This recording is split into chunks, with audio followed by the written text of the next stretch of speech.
make it right. The last time you will kiss.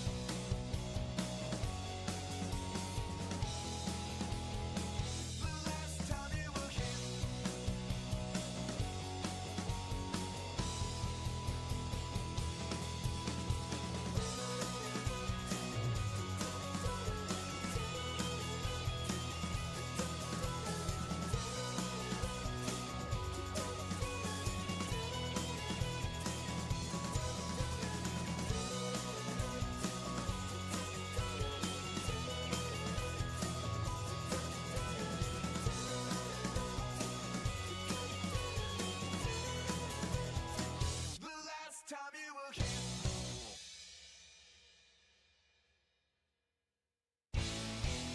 Feeling good, 'cause you're the talk of the town. You hate to look, but you love our sound. Ain't it nice to hear the sound of your head hit the ground? I got your number, you got mine too. I'm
works. It does. Greetings. Welcome to Meet Me at the Table. Yes. I'm Barrett. This is Colin. And we are Hit and Miss. And we're ready to hit it hard tonight, aren't we? Someone was missing a little bit, but we'll get there. We'll get there. Oh my gosh. Thank you all for holding in the chat for as long as you did. I apologize for all that. I bet I even ran out of music for all that. Oh my gosh. Resetting, replaying. It was so bad. It actually wasn't me this time. No. Okay, so I've been struggling with my chat for a while, so I thought I'm going to try to get this chat to work. And Steve from the One Stop Co-op Shop worked really hard with me. We got this chat up and running, and it didn't work. So I was sitting there messing with that for the whole time. And then, of course, as I'm ready to get going, some of the cameras didn't work. Technical problems. We're on fire. Oh, yeah. Now we're shooting with everything. This is where you need to have a producer. I do. Right? I need producers. Yeah, I need producers. But anyway, I appreciate you all here. Oh my God, Barella's here. He saw me earlier today messing with my chat. As you can see, it's super good. So I still got to do the double clickies here, which is fantastic. I told him I had 6 minutes, and I'm pulling a miracle rabbit out of my hat. Probably a wascally wabbit. It was a wascally wabbit. It got away, that's for sure. It must have been duck season. I thought it was wabbit season. That's awesome. Wabbit season. Oh my gosh. So Matt's here too. Thank you so much for coming, Matt. Nice to see you. And so is Lance. Lance is here as well. Hey, Lance. It must be a big hat. There you go. Wise Poet is here. Oh my gosh. Look at this. We got a whole crew here tonight. This is so good to see everybody. Oh my gosh, awesome to see everybody. The blizzard, yep, there's a blizzard outside. It's Minnesota, it's always blizzard. Tomorrow it's going to be 99 and 112 heat index, but definitely the snow blizzards are coming. My wife is going to the zoo. Brent is here. Awesome to see you, Brent. I talked to Brent about this game. He's really excited to see this one in action. Yes. Really excited to see Hey, Brent. Steve is here. Awesome to see you. I'm glad Nope, there the picture cropped up. I was like, the picture didn't show up. There it is. There we go. Greetings. Oh, like I said, my chat is just dying here, but we're getting it. We're getting it going here. Thomas Clark, awesome to see you. Thank you so much for joining. The list of scrolling almost as long as the end of credits in a movie these days. Yes, it is. It's awesome to see all the support and love I get. It's just great to have. Just hope I can give that back as well. Colin is here. That's fantastic. Here. Hey, how's it going? Great to see. That's awesome. That's fantastic. That's fantastic. Congrats on getting everything working. Holy smokes, how much caffeine did you have? Yep, we're working on it. Tell them what you did today? I had to go to the Mall of America all day today. And the zoo. And the zoo. He didn't do just one. He did both with his kids. So we went to what's called the Como Zoo. It's a zoo in here in Minnesota. It's in his house. And on Como Zoo, sometimes I wonder. At Como Zoo, you see all the animals' happiness. Then after an hour after work opens, right, you can go to what's called Como Town. And in Como Town, they have these rides, and the kids can go on rides. So it was my son's birthday. We wanted to do the zoo and then the rides. We got there, and because the college kids had gone back to school, and I guess all the high school kids don't have a lot of what you would say loyalty towards the Como Zoo, nobody showed up to work. So they shut 80% of the rides down, and also what are we going to do? So we drove all the way out to Mall of America. And we got wristbands, and we were there for a good 4 hours of extravaganza. So it was really fun. It was really fun, though. We had a great birthday party. It was a lot of audibles all the way. Yeah. I felt like I was like Peyton Manning out there. Omaha, every play. It was just out of control. Amazing. So, but we made it through. You make it hard tonight, Steve or you. I will have to watch you and the Mac and Steve on the TV. It's so hard. Oh, perfect. This is very true. I love it. Yes. He's playing Miss of Carcassonne, which is cool. We played that. I don't think you did. No, you did. But I got to play with him at Gen Con. That was fun. It's a good one. It's good. That's great. Thank you very much, Jason. Happy birthday, your son. My birthday is this Wednesday. You're turning 48. Woo! Oh my gosh. He's actually a year older than I am. How about that? Wow, I normally don't meet people that are much older than you. I know, it's kind of tough, I tell you. When I was in the Air Force, I would spend time in Colorado. Springs. Every day it would either rain, snow, or hail at 3 p.m. Yeah, we're not that bad. No. We're not that bad. Michael, good to see you. Thank you for joining. Okay, Michael. We're caught up. I appreciate everybody. So here's the deal. We're playing Rogue Angels. In case people don't know what Rogue Angels is, it is a space adventure game with some RPG elements and some very customizable character options. We're going to show you exactly how this plays, kind of go through it a little bit as we go. I did do a preview of it on my channel about a year ago, and I went to Kickstarter, and it didn't do well, which is really too bad. So we went back to the drawing board. He made some major improvements to it so that hopefully it will have a better chance of funding. And if it doesn't fund, I'm going to cry, because this game has everything. I think everything I've ever wanted in a game is in this game. It has Like I That's said, a lot. That's a tall order. It's a tall order. We just played Oathsworn. But you think about it, we talked about a lot of these things that we really wish we'd have in some of these games. One of them is being able to adjust the difficulty on the fly, being able to adjust so that if you were really having a hard time playing it, you wouldn't be bogged down. Not only is the fail forward system here, but there's repercussions to your fail forward system, but it's not very detrimental. But if it continues to be going, it can become detrimental to the point of character death. So it has that going for it, which I think is really neat. It has a huge branching narrative. So even though something's going to say, oh, it's got like 200 missions that you can play through, you're not going to see them all. You're only going to see about like 30 or 40 as you play through it because of all the different ways you can go in this game. Cool. And on top of that, there's 16 different characters you can choose that all have their own like life behind themselves, kind of like in Gloomhaven. But instead of actually retiring, they have personal quests they go on that can give them certain cards and power-ups for their own character as they go, which is really neat. So yeah, we have oh my gosh, look at that! My green screen is not in the right spot. What a surprise! Nothing is working. That's amazing. I'm so glad. Cool. Put it behind my head. Oh, there we go. Oh, okay. There we go. Oh. That's great. Oh, I love it. You can kind of see me through there. Oh, hello. So that's the deal. So if you do have any questions while we're playing, please let me know. I'll try to answer them the best I can. We get rain and sleet and hail and rainbows, and yeah, we get about everything. And sometimes have a rain. We did have a rainbow the other day. The only thing we never get is a hurricane. Yep. Which I'm okay with. So that means, was it scorpions can never rock me like a hurricane? You never get hurricanes. Rock me like a hurricane. So that's the deal. One day in the mid-70s in the morning. In the afternoon, it was 90. Oof. Then storms came and dropped 3 inches of snow. Oh my gosh. I went back to 80. Yes. Oh my gosh. Eli, awesome to have you here. Thank you so much for joining. Good evening, everyone here. Almost 4 a.m. I'll likely you're watching in the morning. Have a great time looking for this. Eli, thank you for jumping in. It will be there for you when you wake up. I appreciate you coming in and seeing it. Yeah, thanks. 4 a.m. That's 4 a.m. That's something else. Moulin Rouge, Angel. Colin's face is on a card. Yep. My face is on a card. All right, so we're actually going to be starting on mission Ted is 3. on here, dude. Ted is here. Ted, awesome to see you. Ted, good to see you. Ted is another member of our gaming group. It's awesome to see you here. Thank you so much. He and my wife just whooped Brent and my butt in War of the Ring. We had so much fun. The free people took down the Shadow. The Shadow did not know what they were doing, but it was still awesome. Send that card back. It's a serious misprint. Oh, that's fantastic. Now, this is coming to Kickstarter again, and everything you see here is prototypes, but I'll explain a little bit about what the plan is for the game going forward as it reaches production and things of that nature. Cool. So what you see is what you get. No, I'm kidding. It's a prototype. Another thing that's cool is unlike most dungeon crawlers and things, you're not laying down tiles everywhere. It is a book. It does have the map is a book. I've got it right here. Here's our map book. Well, maybe it's better if I hit the right button. Full screen. There we go. There's our map books. And the book's only about, well, that's great. Put my hand on the green screen. That's fantastic. It's about an arm length long. It's kind of long. A foot and a half. It works. Foot and a half. Foot and a half. That's maybe a little bit more useful. Wait, put it in meters. Not meters. Centimeters. Go for it, man. I don't know. Come on, conversion. Let's go. Come on, conversion. All right. So let's get to playing. We're going to end. So I'm going to have our wonderful narrator here give you a little brief synopsis of what's going on here. So is this game out available to purchase at some point, and it's coming? It is not out for. Well, I'll let you talk about it. No, you can. I don't know. You know better than I do. So it originally came to Kickstarter, but it didn't do as well as he was hoping. He pulled it. And he went back to the drawing board on a few of the issues that people were asking for. And so now that he's got some of those issues resolved and has a new plan, he's bringing it back to Kickstarter at the beginning of September 4th, I believe it's coming. Oh, so really soon. So really soon.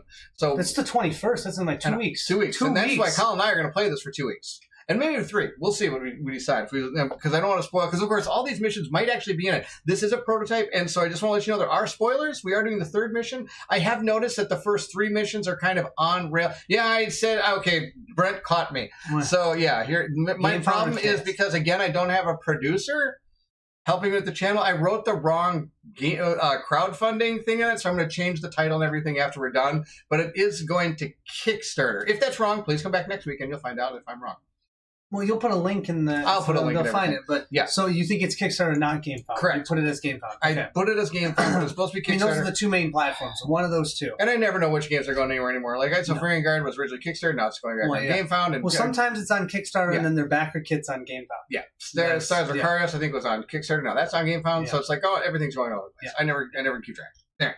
So I'm gonna have Colin with his wonderful thing. So it isn't. So it isn't Game Found, No, Michael. We don't think so. I don't think so. And I check tomorrow when you look. If you look at this, the name of the video, you're gonna find out exactly where it is. I would recommend looking for it on Kickstarter. Actually, I know it's on Kickstarter because he has the preview up. So it is on Kickstarter. There we go. There we Kickstarter. go. It is on Kickstarter. There we go. So here's the campaign book. Colin's going to read you a little brief thing. It does have some neat pictures here and kind of give you a setting for what we're playing in. Okay. I love the pictures. I love outer space stuff. Yes. No, they can't see. Oh, here, I can do that. You can kind of just see some of the art that you can see. That looks cool. And you can see these people inside of a futuristic building with a spaceship out the outside. Yes. All right. For 1,000 years, the Galactic Assembly of sovereign civilizations have governed the burning suns. By providing a forum for cooperation between the most advanced species of the galaxy, the longest peace in galactic history was achieved. A truly golden age of harmony and prosperity. Unfortunately, Barrett showed up and that all got blown to hell. No, I'm kidding. Okay, unfortunately. However well-intentioned their foundation, however principled its leaders, no civilization can endure forever. Eventually, inevitably, the assembly failed. Some more pictures. Don't worry about it. Don't worry about it. I like the art. He's got some good art. Yeah, I got it. Oh, you got it? Okay. It's a little bit washed out, but man, it looks... It is a printed copy. Of course, This will be a full spiral-bound book with, like, full production when it comes out. But this is from his stuff. War... Wait, you have it here. I'll just do another picture. Here's the pictures. Oh, my gosh. That's something. Oh, my gosh. It's a solar sail. It's like shooting rockets in outer space. All right. War is now spreading like wildfire. Stifled by bureaucracy and paralyzed by insurrection, the Assembly desperately tries to keep old grudges and new rivalries at bay. But unchecked greed, overweening pride, and perhaps something yet darker, threatens to consume the galaxy. As the member civilization draws their battle lines and stake their claims to to stars and systems, lives and loyalties are torn asunder.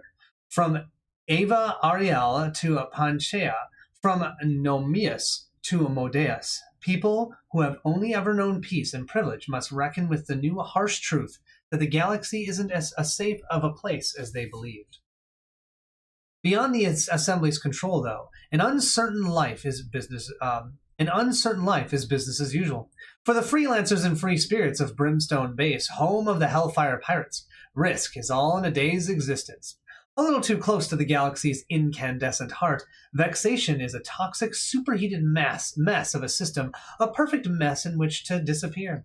Brimstone, buried deep beneath the sulfurous surface of Fury's Fall, is a lodestone for the disaffected. Bounty hunters and runaways, thieves and smugglers, slaves and slavers, those for whom the suns don't shine.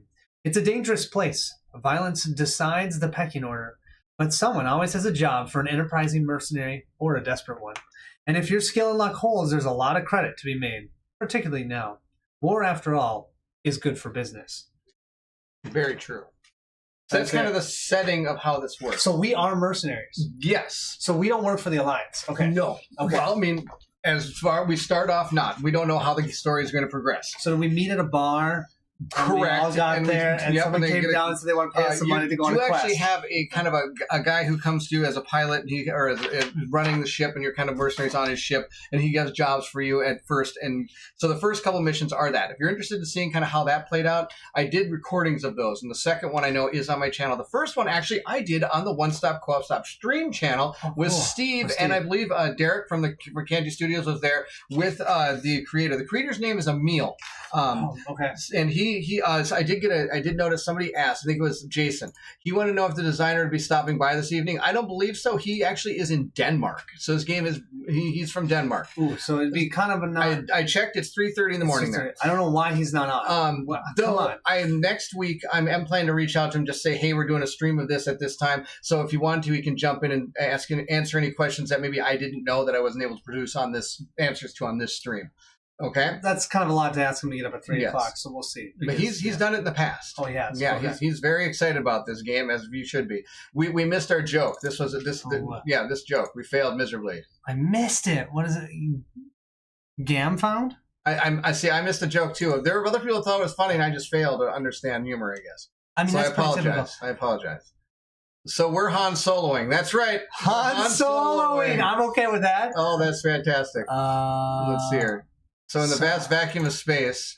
It is incredibly cold and constantly bombarded by radiation from an unbelievably hot star. Is considered a dangerous place. Huh, who knew? That's right. How does this compare to Core Space? Sounds very similar in theme and concept. If so, this could be good. I would say, have you played Core Space? I think is going to be a lot more open sandbox and a lot more thicker rules. Does that make sense? I mean, I've played Core Space. Have you played Core Space? I haven't. I've watched your video though. Okay.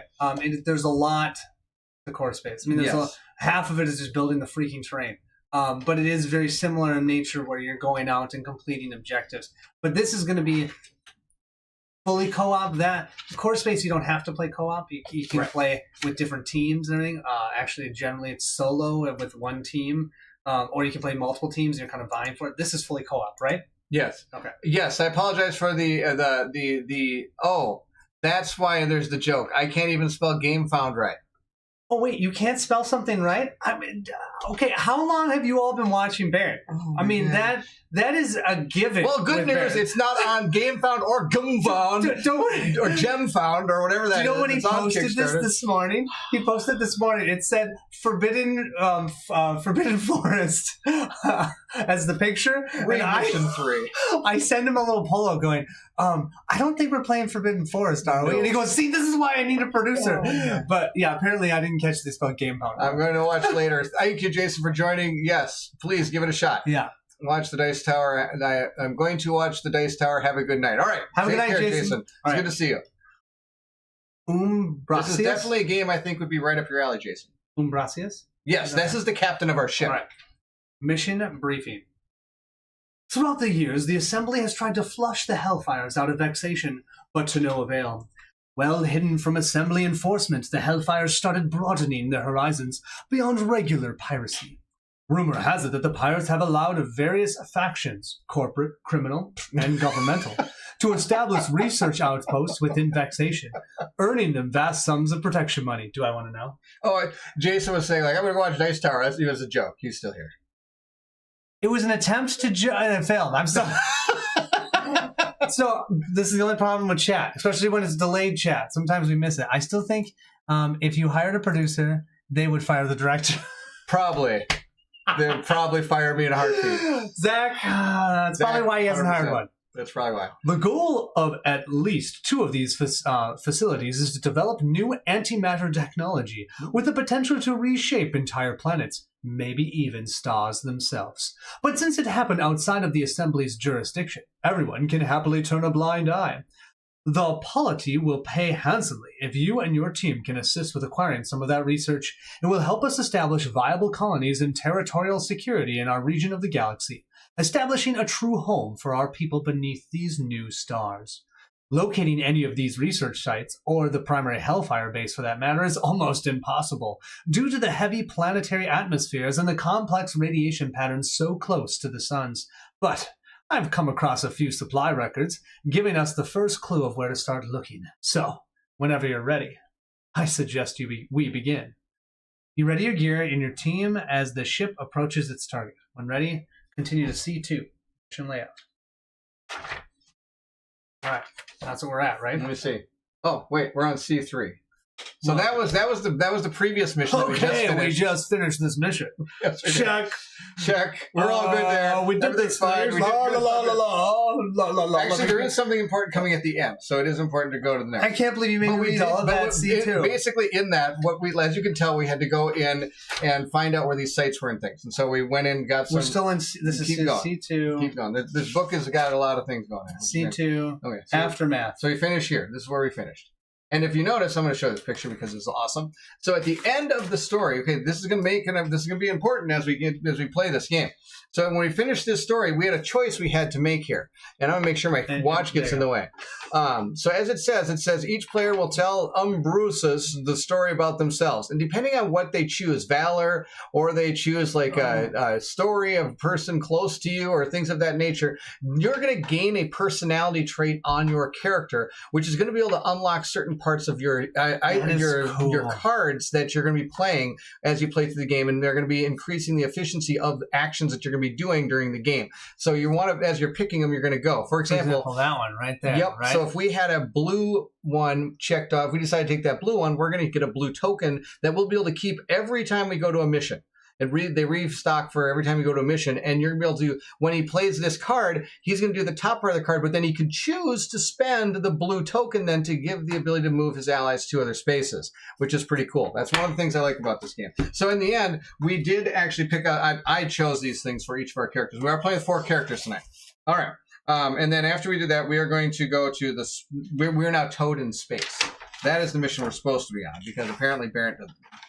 We're on fire. Super professional here. Fire! Oh, you read the wrong mission. Yeah, oh my gosh, terrible. All right.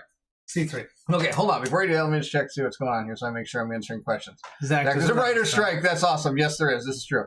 Zach, I think we need to fire the actors. Yeah, we're on fire the actors, fire the chat. We have to fire everybody tonight. There is a writer's strike. That is why there aren't any new relaunches or remakes of movies that you've already seen. That's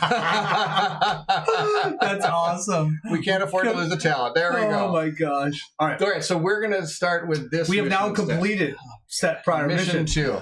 Toad to space. Our little data raid on the refueling station revealed the locations of several science facilities on the planet Abaddon. Unfortunately, they're protected by an orbital defense platform. We'll need to disable the radar systems in order to slip through undetected. As this ship doesn't have a cloaking device, we'll have to be creative. That's him. He's always creative. I got a plan. Don't worry. There are 2 abandoned pirate tugboats in a lunar orbit that will allow us to infiltrate the platform. Disguise yourselves as mechanics, and you should be able to make your way to the radar room unnoticed. Once there, you'll need 2 teams. One to create a diversion and lure the guards away, and one to break in and disable the radar. So a tech-savvy infiltration team and some heavy hitters for the diversion crew. Choose wisely. All right, our mission. The commander must divide your team into 2 teams that will be deployed separately on the next mission. Who will be in Team 1, Tech, and who will be in Team 2, Combat?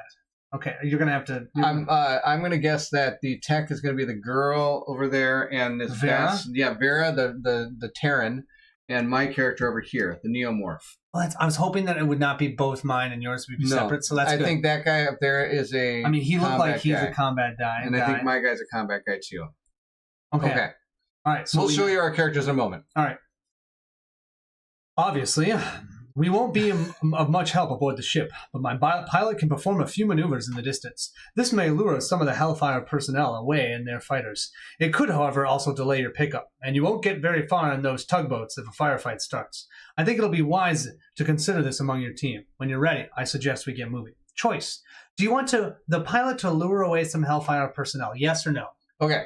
So this you have to choose for every character. I know it's just the 2 of us, but choices like this can actually could influence what actually happens to your characters in the game. So if you have a character that you think would be more wanting that to have, another one not, that still might actually, you're still voting for each one of these individually because each one of these could have something happen to him as they go forward. Does that make sense? I believe so. Okay. So for Mythos, he's going to go, he's like, no, I want to actually fight something. But Basilisk is going to say, yeah, you can lure some away. That'd be kind of nice. I think they're both going to say no for luring away because she doesn't think it's a good idea because we would have to last longer. Okay. She's worried about having it all done. All right. Sounds good. So then flip the page. Well, then, so that means we're supposed to, players may debate, but then all our votes are called simultaneously. The commander's vote breaking the tie. And you're the commander in this one. Oh, okay. So the Terran is. We are not because I made that up right now. All right. I like it. So we're not going to have them lure away. No. All right. That would be a no. All right. Okay. It says here, those who voted yes, paint 1 personality marking cautious. Okay. And receive that token immediately. Okay. So that's, who said yes to lure him away? You were the only one. I did. This one, right? Yeah. So paint 1 personality marking cautious and receive a token immediately. Everyone else gets 1 in red. Oh, I have some black paint tokens. Paint 1 personality mark in dominating and receive a token. Okay, so I'm going to show our characters at this point because I want to show what this is. So here's one of my characters, I think. Nope, that's one of yours. Let's go to one of mine. Here we go. All right, so here's one of my characters. That's better. As you can see over here is your personality. platform here. This is kind of cool. This is really cool. So I'm going to tell you everything that's on this character sheet. First, we're going to start with a picture of your character right here and a standee. In the actual game that you get, when it comes to production and if it funds and everything, these will all be miniatures. The characters that you play are miniatures. It's going to be very similar to Gloomhaven. You're going to have miniatures for the characters, but they're still going to have standees for the enemies. There's going to be so many of them. And it's just easier to do that way. On top of that, every person does have a special ability. As you can see, there are more special abilities you can gain through the game as completing some of your personal quests and things of that nature, which is kind of cool, right? Over here, you have what is this called? That was your focus, wasn't it? Thank you, focus. Yeah. This is going to allow you to reroll dice. Shields are going to allow you to prevent soak damage. And these over here are scars. What these are going to do is if you fail missions, or something happens in the game, it may tell you to take a scar. Wait, are we playing Pandemic Legacy? Correct. And as you take these scars, of course, the more scars you take, the closer your character comes to fully dying. And if a character fully dies, you put them back in their envelope, you put a MIA sticker on them, and they're gone. There are 16 characters you can play in this game, and even though you get through, you can even play a whole campaign with a character, which they do recommend. You can switch out characters. There's a way to do it. It's a little tricky, but you can do it. They have rules and everything. We figured out No Swarm. Yeah, it's not the end of the world. Maybe we figured it out. On top of that, you have these down here. This is where you're going to be playing your cards based on whatever action points they have. We'll get to the card play later after we play.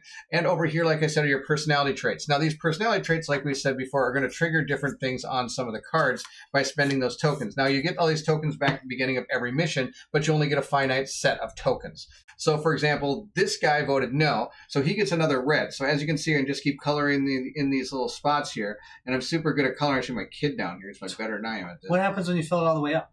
That's the most you can have.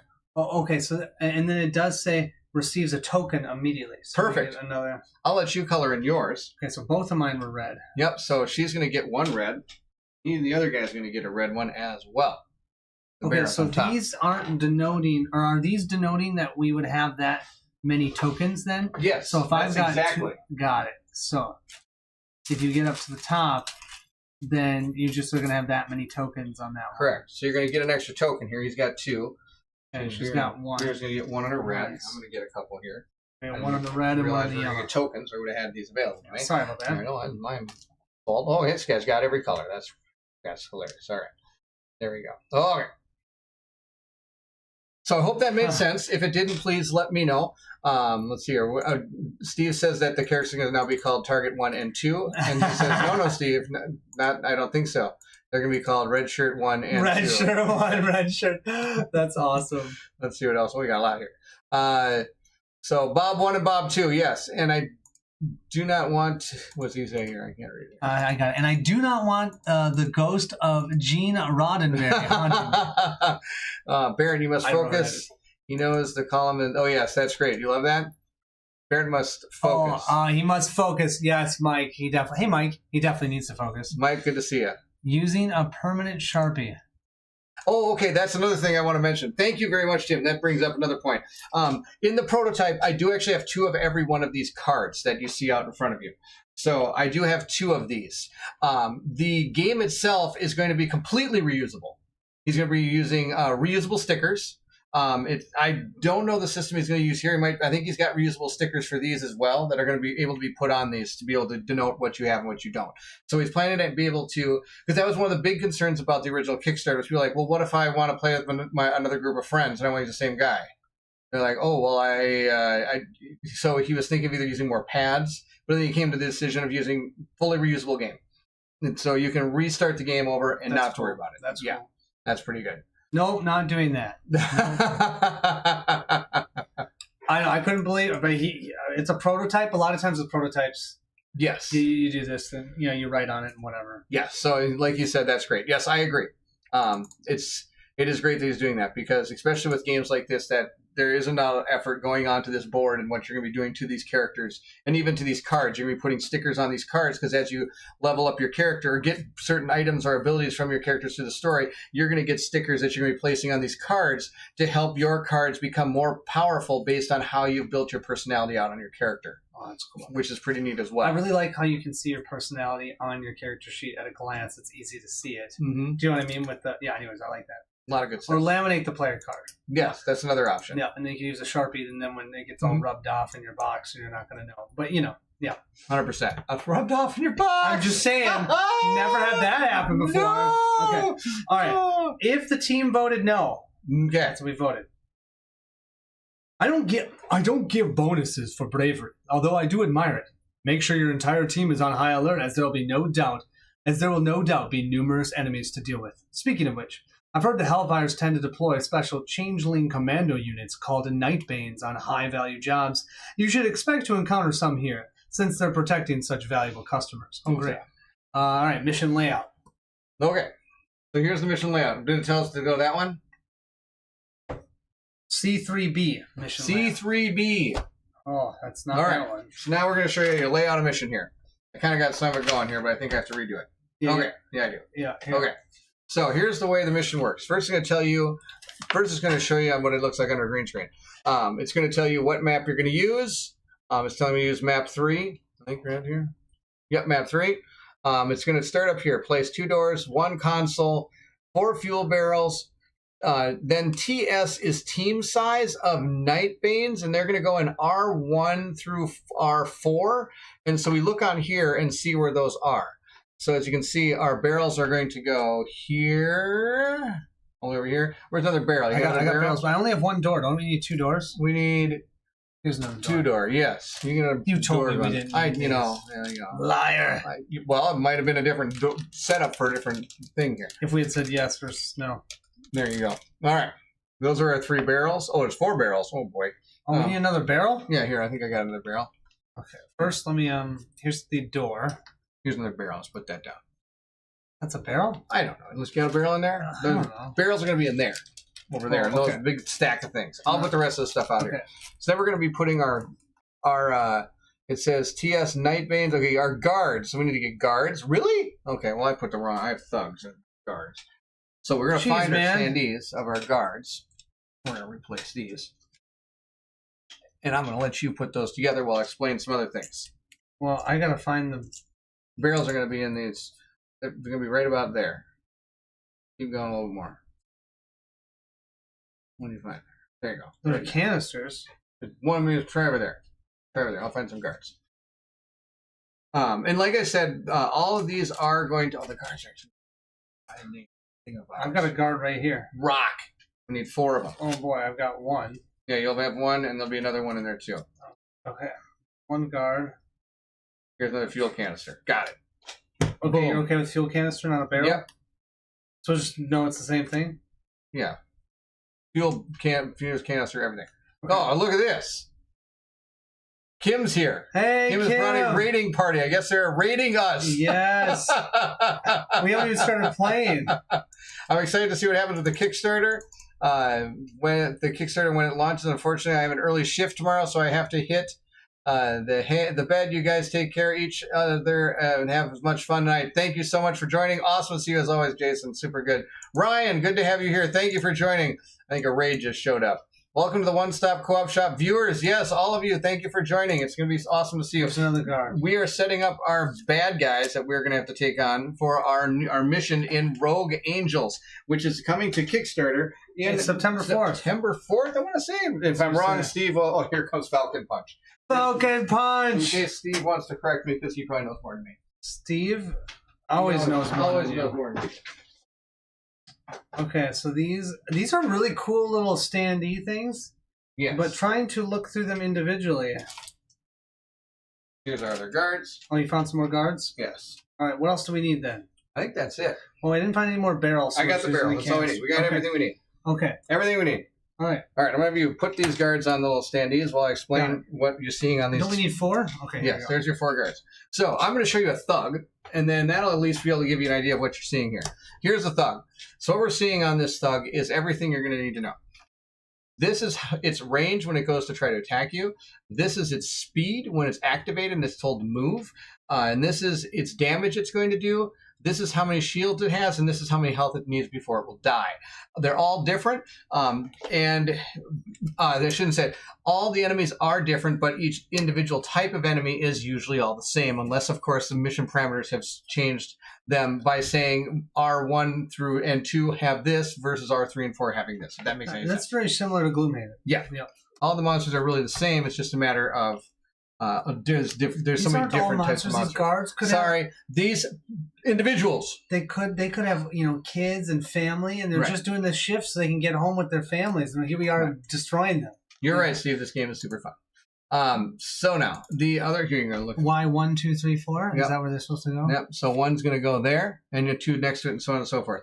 The other thing you're gonna see is we have these on these little bases. We're gonna do our best to kind of show you them. I didn't realize this until I was kind of working near the end of being ready for the stream that my up camera isn't going to be the best for standees. I realized that. This is why he uses minis. That's right. Where's the blade? The cur. I know. Where does the blaster? Where does the bear show up? Where's my primal rage? Everyone gets a move too. Now, another thing I want to mention about this is the way he's going to do it for damage, which is really cool, is you're going to have your character, but instead of having standee things like this, he has a dial base. So it's going to you'll be able to insert that standee into the dial that under the base that has the dial, and then you'll be able to turn to how much damage you've taken. For us, we're just going to use these little tokens here to put on all these little guys. And when they take damage, we track our health where? Oh, we track our health with damage cards, and you will see how that goes as you get damaged. Okay, well, I'm just not going to get damaged. I support that. You may get a small taste of what those cards look like right over here on the side. Those are the damage cards for us. Should we do a sneak peek of what they look like? I actually have no problem doing this. Oh man, when drawn, lose. So so when you take damage, you're gonna take a card. In your free slot. So yes, this is where slot. It's going to show you where it goes. This is what happens when you draw it. So when you draw it, you're going to lose 1 focus and then place this card number 3. If you had no focus, it doesn't matter. You just move on. Now, this is the cool part. This is where I really think it's great. So again, now I can say you've never played the game before, which you haven't. And I've played all the way through a lot of this game. And I've played maybe through a whole campaign already. I could set my own difficulty. So when I get shot, I can say, you know what? I'm going to play on insane mode. You can play on normal mode. So if I play on insane mode and one of my characters takes damage, say I draw this card, I would have to suffer the repercussions of every single thing on this card. Oh. Where you being just playing for the first time would only need to suffer the repercussions of the top part. And then if you're on hard, then you can't utilize rerolls. Right. And then what is the when discarded? When discarded, nothing happens for this particular card, but for another one, I'm sure there's other ones that have stuff. Yeah, lose 1 shield. Yeah, go ahead and says lose put it out 1 there. shield. So then this one would be a little different. This one's going to place it number 2. Yeah. This one is ongoing, and the range on your interact action cards is -1. So now it's harder to do things from afar away. Wait, can I ask you a question? Because I didn't realize maybe I wasn't reading or watching the playthrough. Can you only have 1 card in each slot? Correct. So and if you get a damage card, it's going to soak up that spot. Yeah, here we go over to you. There you go. Oh. Put it back down there. So, yes, for example, if you had taken this damage, which I'm kind of explaining things when it hasn't happened yet, but if you take that damage, you're going to put it in slot 2. Now, if you had a card, let's say you had one of your cards played in slot 2, that would immediately come back to your hand. Oh, it doesn't have to go down to 1 and then 0. It comes right. It immediately comes back into your hand. Now, as you're playing the game, you're going to rest, and these cards are going to come off the board. Yeah. But of course, if you keep getting shot over and over and over, you're going to keep piling up these damage cards. Who's going to get shot over and over and over? Right. You? Until eventually you become unconscious. If you become unconscious, the only way for you to clear damage cards is if somebody comes over and heals you. Is that when all 4 spots are correct? Covered? Correct. It's either all 4 spots or you can't play a card above 4. I think is the deal. What if I take a damage card in the same location as already is 1? It goes up 1. Oh, so if I have a 1, and I take another 1, it's going to go to 2. Correct. And so then if I had this 2, then it go to 3. Correct. What about a 0? Does a 0 not go on? 0's not going to go on the board. You're just going to do what it says. Discard the card. Look what it says. Discard the card. Yeah. Oh, and these ones actually push your damage cards so right on insane. Yeah. Well, that's cool. See, some of that's okay, bad. I love this system though. This is cool. So you're saying that means I'm knocked down or I'm unconscious. Is that right? Correct. That's the deal. Go the higher, cannot do them. Okay. Hit and miss, Matthew. Good to see you, Matthew. Matthew, awesome to have you here. Thank you for joining. Oh my gosh, it's been forever. I guess you saw my painting stream, but it's awesome to see you. So it says, if there are already a damage card in the slot, the player must place the new card in the next available slot higher up the track. If this cannot be done, if there's already a card occupying the fourth slot, the player becomes unconscious. Oh, so okay. So if you have to place a fourth card, a card in slot 4, and there's already one there, that is when you become unconscious. Oof. Okay.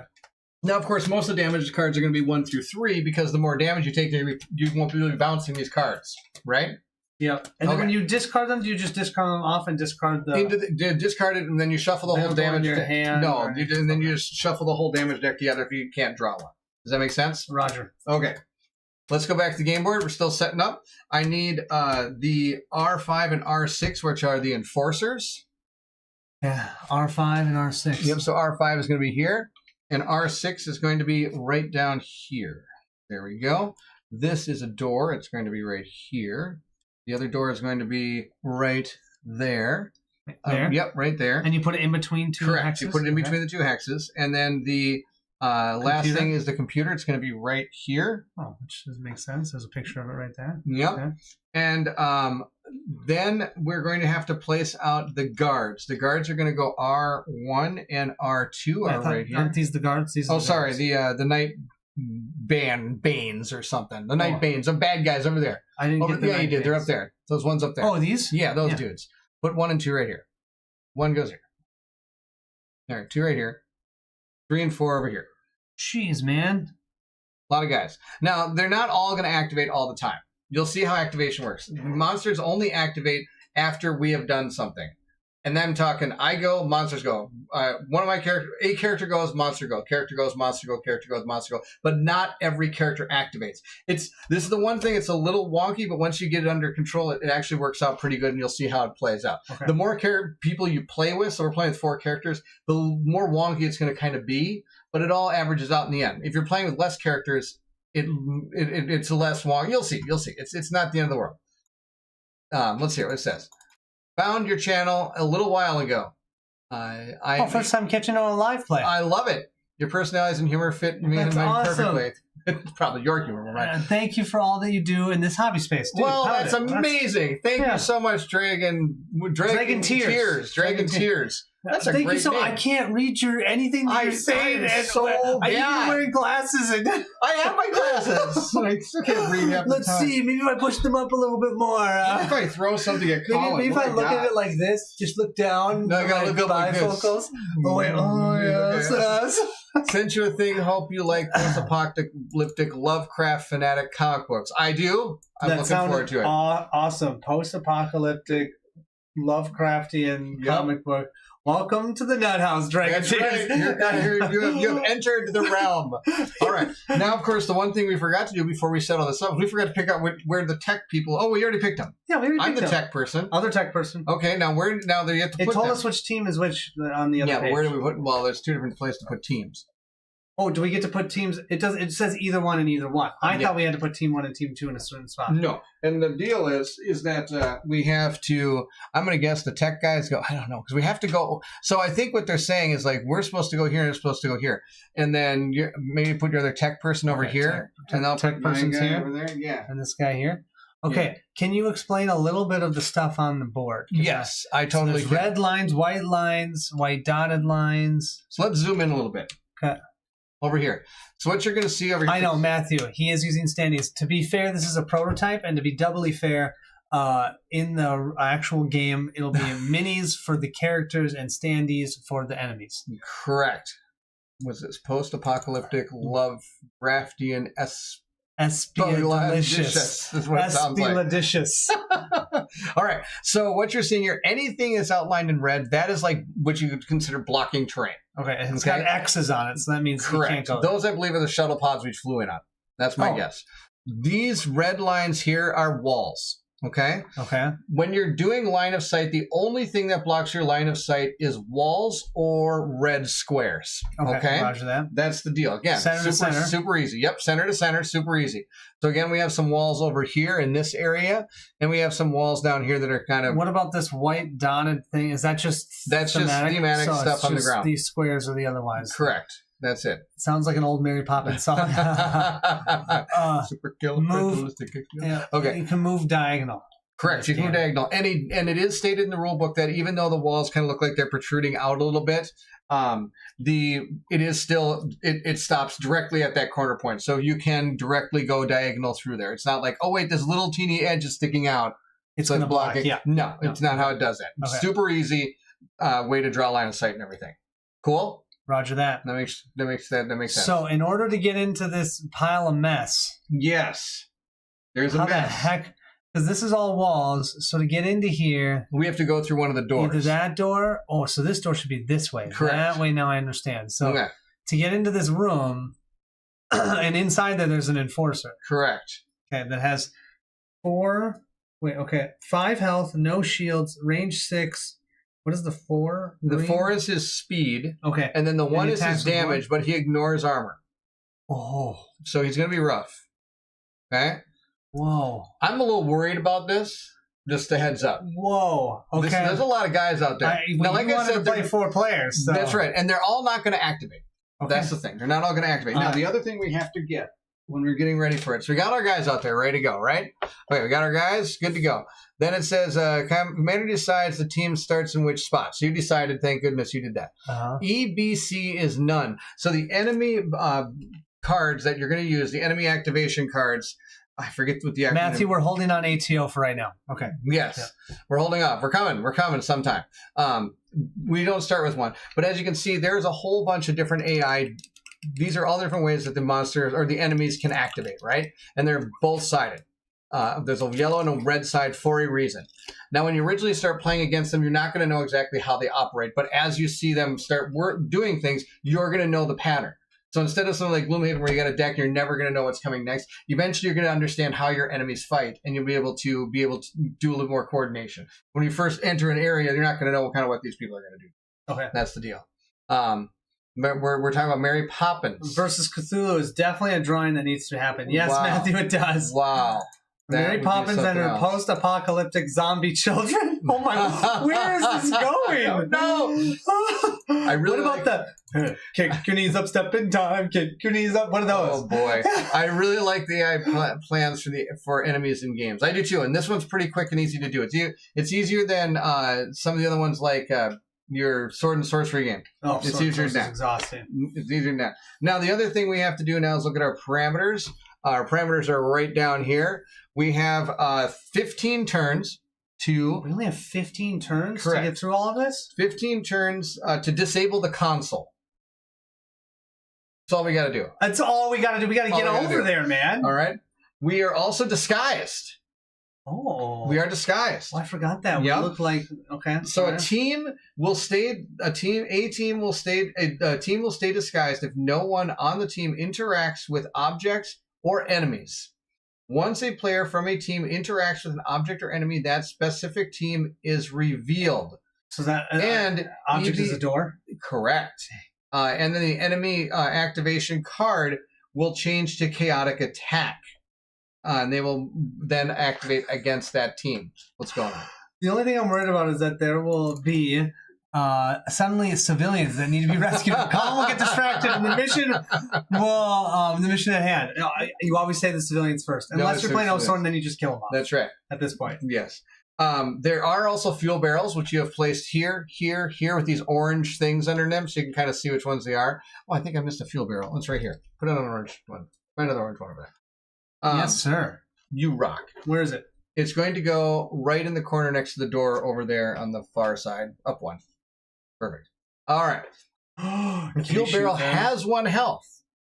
Can be attacked by players, and when exploding, it deals 4 damage to all objects within 2 squares, and objects are people. We could kill 2 guards right there. Explosion only limited by walls, so it won't blow through walls. Well, that makes sense. Otherwise, you blow up your computer. Shut that one. Yeah. No, you wouldn't. Oh, that one you would. Yes. If the turn token reaches 0, all players are unconscious, we restart the mission. Now, normally, in the first 3 missions, they want you to restart them so you can kind of learn and figure out how to play it. They don't want to say screw you like they're saying screw you right now. So if in the future ones, though, you're probably going to take scars and things of that nature as the game we are goes so blowing up that canister real bad. Real bad. Okay. Because we blow this up. You said range 2? 1, 2. Blow all of them up. There's a wall. Where's there a wall? between them. Oh, there's a wall right there, there is a wall. you jerk. Oh, jerks. Okay, but we can do this one, and we can at least blow up 2 out of the 4 guards. Right. Okay. Explode the barrels. Board game officers join the barrels. Join the crowd. Join the crowd. Thank you for coming on. Board game officer, good to see you. I feel like Colin's pretending to listen. Wait, what was that? You have the pretending to listen face. What was it's that? a bit more convincing than Barrett's. Slightly. Not much, though. Slightly. Okay. We have 15-minute turns to complete the game. And that is, I take a turn with one of my characters, and that ticks down. It's not everybody goes once. Not everybody and it goes goes down once. Yes. And remember, once a player from a team interacts with an object or an enemy, that specific team is revealed, and then the thing changes to chaotic. You realize that that's not even 4 actions per player. Now, remember, it's only going to be the enemies of that particular type of group. No, what do you mean? Huh? Well, it says a player from a team interaction that specific team is revealed, and the card will change to chaotic attack towards them. Oh, okay. So no, the enemies will then start attacking. I was thinking all of them would. You're right. Yeah. Okay. Let's go with it. Mary Poppins. We're still on Mary Poppins. We're still loving Mary Poppins. Poppins seems to What's have going on here. Wait, what? Mary Poppins is a wedding in the ancient what? In the ancient Elderberry. Elderberry. Who cares about collateral damage anyway? What is that? Mary Poppins seems to have anything that she needs from her bag. I'm just waiting. Abakuda? Yeah, thank you for joining. Oh, yeah, thank you for joining. What's going on with Mary Poppins still? Yeah, so Mary Poppins seems to have anything that she needs from the bag. I'm just waiting for her to pull out a tactical nuke and take out Cthulhu. There we go. Best way to the baddies is through the best way to the baddies is through the civilians. Everyone knows. Oh, that's right. Obviously. That's right. All right. Okay, so We're ready. There's one more small little blurb that he says to us. Commander, get to the control room and disable the radar. Alert Camiral when you're ready to be extracted. Remember, you can move around freely as long as you don't engage with anything, but don't overstay your welcome. They're going to figure out you're not mechanics at some point. Oh, dude, we're not going to make it waste very long. We're going to blow up stuff. Okay, so now we're going to get to playing. All right. Took that long to get here. I might put timestamps in. Yeah, that's okay. You know, you're slow. Here is our play sequence. This is how you do the game. As you play, we get to choose as a group who we think we should probably go. Once that person activates, you're going to do all of these things. The first thing we're going to do is we're going to be able to perform 2 actions by playing cards. The 3 actions you can perform are right here. You either play an action card, you can concentrate to gain 2 focus, or you can rest, which is allowing you to move your cards down the line. Does that make sense? Yes. Oh, my whole camera just went nuts. I hate you. I have no idea where that camera is right now. It's all right. I mean, it's right up there.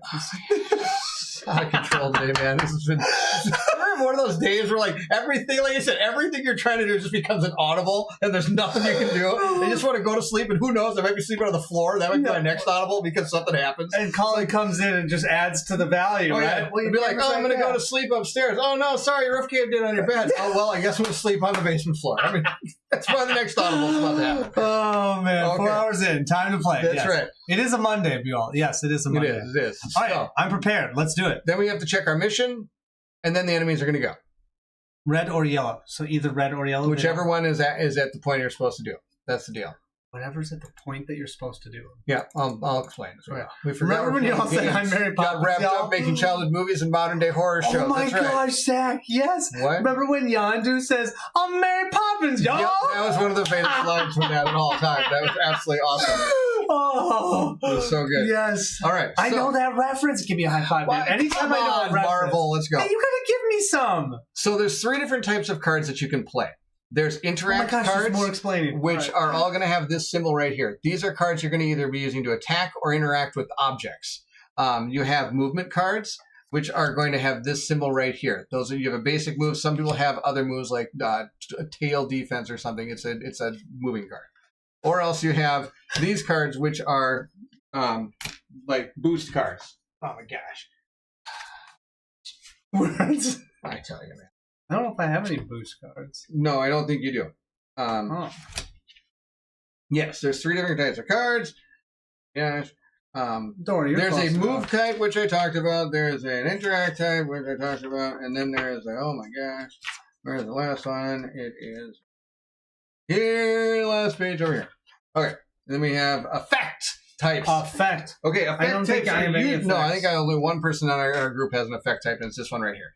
What these do is you can play them, and as you can see, this one says both your basic actions have +1 dice rolls now, which basically increases. I can heal people. Yes, Sorry, you can. I just got excited. Okay. Now this is going to show you where Steve character, where you're going to place this, in your row of cards. This one's going to go in 1. You can always choose to play a card higher.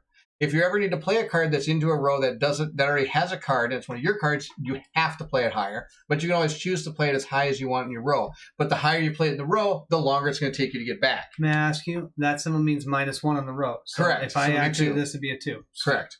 That is correct. I'm tracking all of this. It makes total sense. On top of that, when you play a card, you're going to do its effect, and then it also has the amount of dice you're going to roll for that action. I love the dice in this game. The dice are awesome. Dice are amazing. We'll talk May I about ask you another quick question? Please. The bottom thing, it says gear translator or gear. What does that matter? Does that even matter? No. Okay. It's just what it's type thematic. it is. Right. Okay. And maybe there might be something down the line where it says like, oh, for this mission you can only bring 3 gear cards. Or maybe you can only have so many weapons in your deck. Okay, right. Got it. As things go on. So when you roll the dice, you're going to be able to use those results to either help you with the card, or you're going to be able to use them for gaining shields, or you can even use them for gaining movement. Now, what are they going to affect? Always the things in the parentheses. So correct. It says deal 3, plus I don't roll any dice with this one. Correct. So it's deal 3 damage to an adjacent enemy. But for this one, I have deal 2 damage, but I'm rolling 2 dice, so I can potentially deal. So you can roll 2 dice, and you get +3. Wow, now you got 5 damage coming that's your way. Awesome. That's super good. I could have the deal 2, and then that's giving me 2 movement. And can I do that movement before or after I actually do the action? Before or after, whatever you want. Anytime. And you can choose exactly how do you want to perform this action after you roll the dice. Could I move once, shoot, and move again? Yes, you could. And say you were in a position that you weren't able to hit anything from where you are, or the one guy you didn't want, you could shoot something, but all of a sudden now you have 2 movement, you have a better target. So now you can use that 2 movements. You don't have to choose your targets or anything until after you roll your dice. You just have to pick a card. So you don't have to be able to... If I had this, deal 2 damage to an enemy within range 4, if I didn't have an enemy within range 4, I could still play this. Correct. Roll the die. And hope that's movement. Yeah. But I can use focus to reroll it. Correct. And I got a lot of focus. I got 4 and 5 focus over here. I'm focus kings. You're focus wimps. I'm focus wimps. You are. 100%. I have so much focus over here. It's insane. I got 5 with Adrel and 4 with Vera. And you have 3 and 2? Yep. Wow. But see, all of our characters have super abilities on them. Mine, for example, up here says, in rage, when you have 1 or more damage cards in your stack, you have +1 to all my basic actions. Whoa. This one says tactical support drone. Wait, when it says basic action, does it have to say basic Correct. on the thing? So it has to say basic. We only have 2. One's a movement and one's an interact. Okay, so we have, when you do the screen, have to go up here. Because it disappears. What? I don't know. Oh, I know why it does that. Oh my gosh, I gotta change that. We're gonna do that another time. We're gonna deal with it. Not gonna deal with that. Oh, Scott's here too. Hello, Scott. Scott, awesome to have finally you. A good internet, so I can watch you guys live. Watch all the Osborne videos. Scott, you're amazing. It's amazing. I hope you enjoyed it, man. Oh yeah, it was super fun. I feel bad for your loss of time, but boy, did we have fun. That was a blast. That's awesome. All right. What else do we have to say? This guy's tactical ability is any adjacent allies have 1 free reroll per action on their turn. Whoa. Each time they utilize it, you gain 1 focus. That's how I get my focus back. But I got people next to me. Okay. Well, I'm not going to be by you. No, you're not. Because look at yours. Okay. When you are more than 2... Wait, are we the 2 that are together? Yep. That was not thinking. Didn't even think about it. When you are more than 2 away from the nearest ally, you have 1 free reroll per action. Yeah, right. Vera's not going to be by him. Sayonara, sucker. That's pretty funny. What's your other guy? You need to be Vera. That's your character. You would run away from her. Adrel. Changeling biology. Once on your turn, you may spend 2 focus. Is that the focus symbol? Yep. To regain 1 of your spent personality tokens. That's really good. Whoa! So I can use these like candy and get them back. That sounds really good, doesn't it? Now, the interesting thing is you have the least amount of scars. So that character is like more of a... Well, and only 2 shields. Do you see this? So it is. Vera has 3 shields. Yeah. And you have 3 and 3. So actually, Adrel is more risky, but also has more payoffy. Back to Osworn because of these guys. Love watching you guys play games. Well, thank you so much, Scott. You won't be disappointed. You will not be disappointed.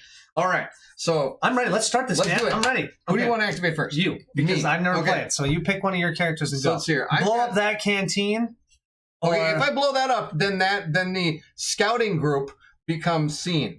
Okay, why don't we switch for these You guys? want to switch these guys? Yeah, that doesn't make any sense. Okay. We should have those guys be the blower uppers. So right? now we're going to get these guys down here. Yeah, and then these guys are going to blow them up. That's going to bring all these people this way. And then we'll interact with that we'll door just walk and get over, to the console. interact, deal with this one guy, and sneak in and do the I think that's a great idea. All right. Blow it up, man. All right, so the first thing I'm going to do is I'm going to play this card. This is my Proton Bank. I'm not going to use any of the little things here.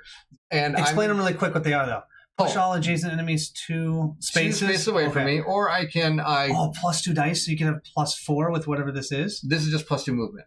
Oh, that's a movement symbol. Yeah, Got movement it. symbol. Okay. +2 movement. And I'm going to choose to play that in my 4th slot, even though it says 1. And the reason I'm going to do that is as long as that card is in my tableau row here. Is tableau? Is that a word? That's right. Tableau is the right word. Sure, nice. I'm going to be able to use those basic actions with +1 dice rolls.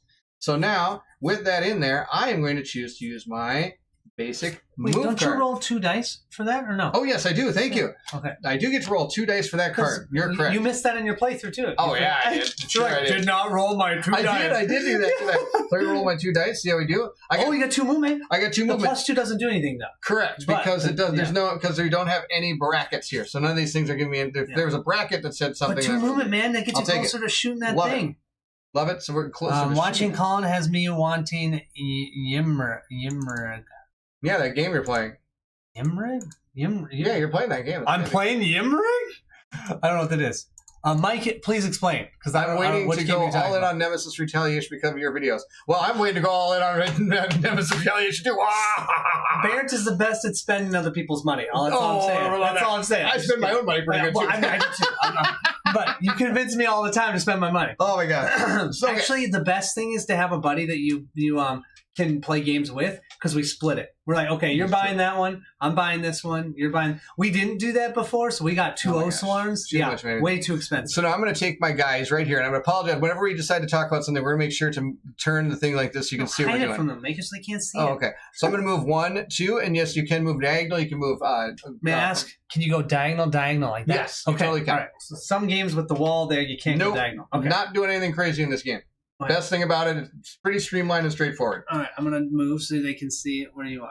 Here, Okay. I'm going to do this. Is that better? There we go. All right, then I'm going to play my basic action card. Now, this is 0. And also, when you're building your decks, so as you go through this, you're going to gain more cards that you can have in your decks. You can have a certain number of cards. But as you're gaining these cards to put in your deck, no matter what, you always have to have your 2 basic actions in your card. You can never not have them.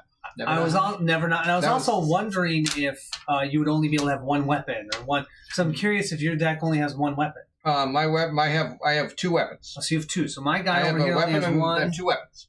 and this guy only has 1. So my people just only have 1 weapon. So I'm going to play this basic action, which will allow me to move 1 space. And I get to roll a die, but because of my power bank, I get to roll 2 dice. So I get to move a total of 1, 2... Oh, they can't see because my head's in the way. Well, that's fantastic. All right. 1, 2, 3. Now, on this one, of course, I can choose whether I want it to be a move or a You plus could have 1. to be a move or a +1 to your And move. either one is, yeah, Doesn't it's matter. the same for this, so it doesn't really matter. 1, 2, 3, 4. I get to move 4 spaces. That's fantastic. So I'm going to move 4 spaces. I'm going to put this in my 0 slot, which, as you're guessing, isn't even on this thing because it's just going to go straight back in your hand. Oh. And yes, you can play back-to-back 0 cards. But all the other ones you can't. So right now Correct. you can't play a 4. Correct. I cannot play a 4 card, even if All I right. wanted to. So you've completed. Oh wait, you Well, gotta I actually moved move. 4, Wait, you right? gotta let them see it. Gotta let them see it. Well, okay, I'll do that. Moving 4, is that what I got? Yep. 1, 2, 3, 4. I'm next to the door. Dude, you can unlock that.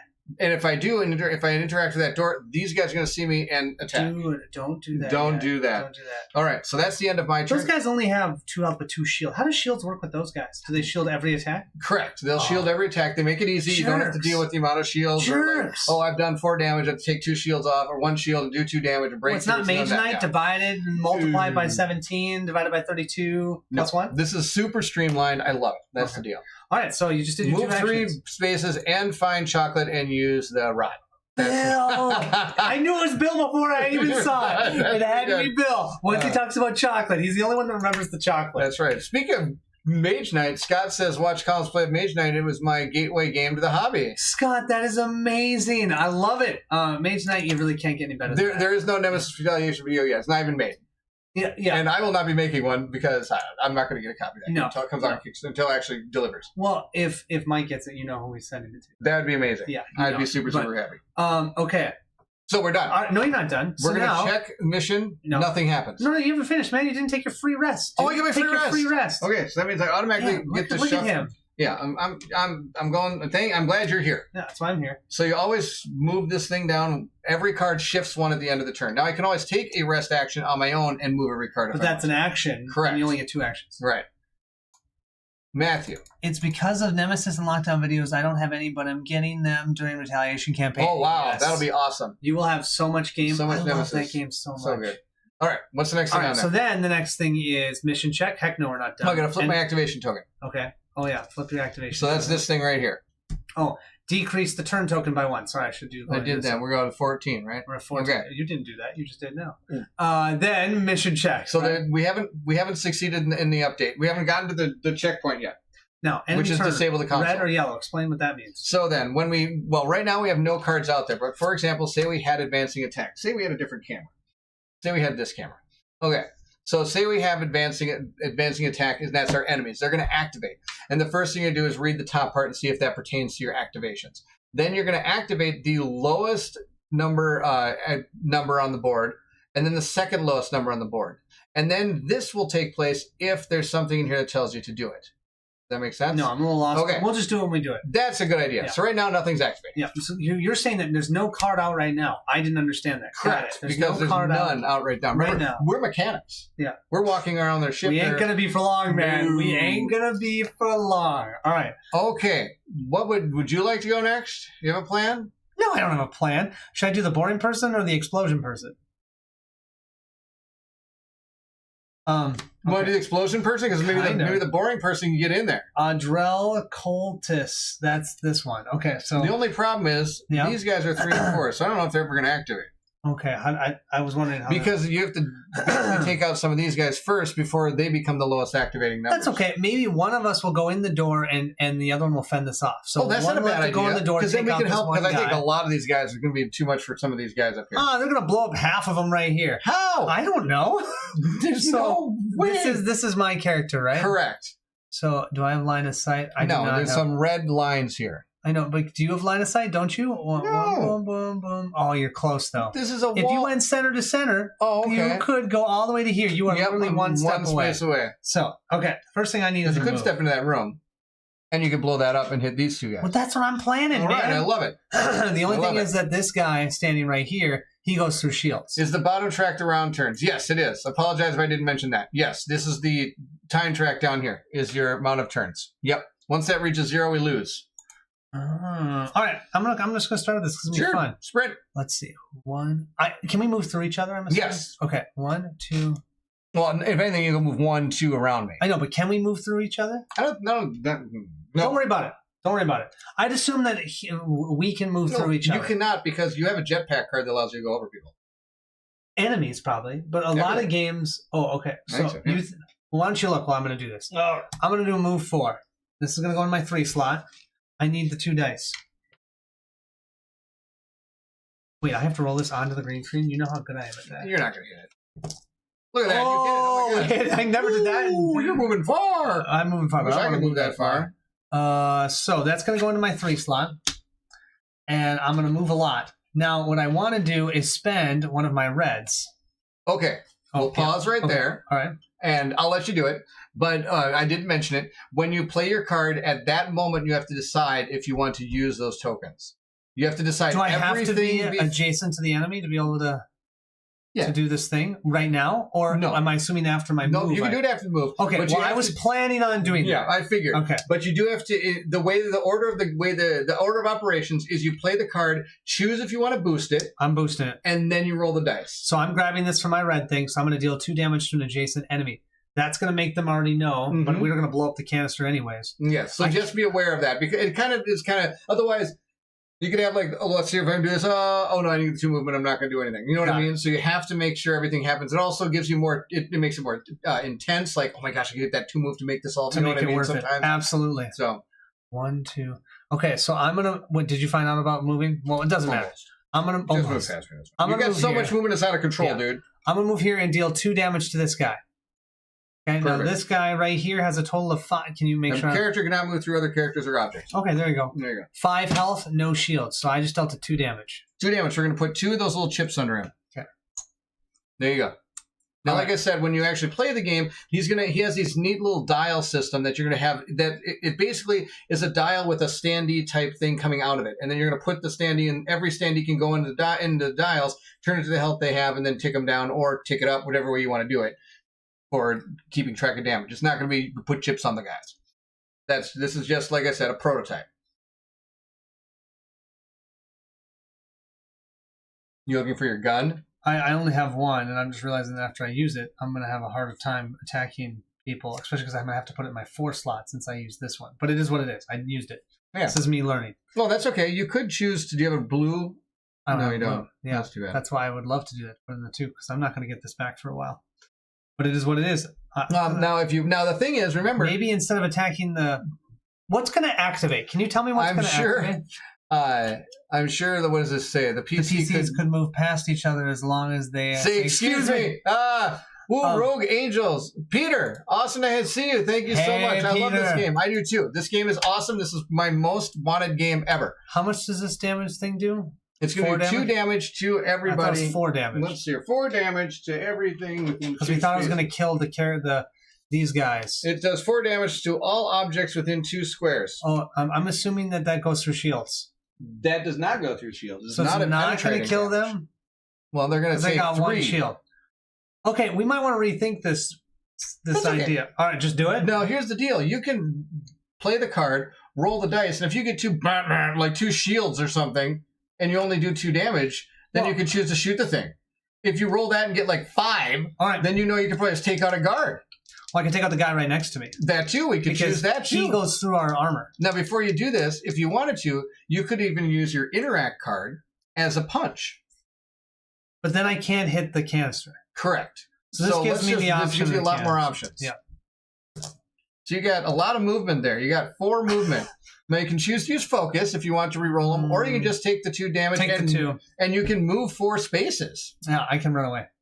Yeah. So I'm going to put that in my 4 slot because I have to. Let's see if that's not it.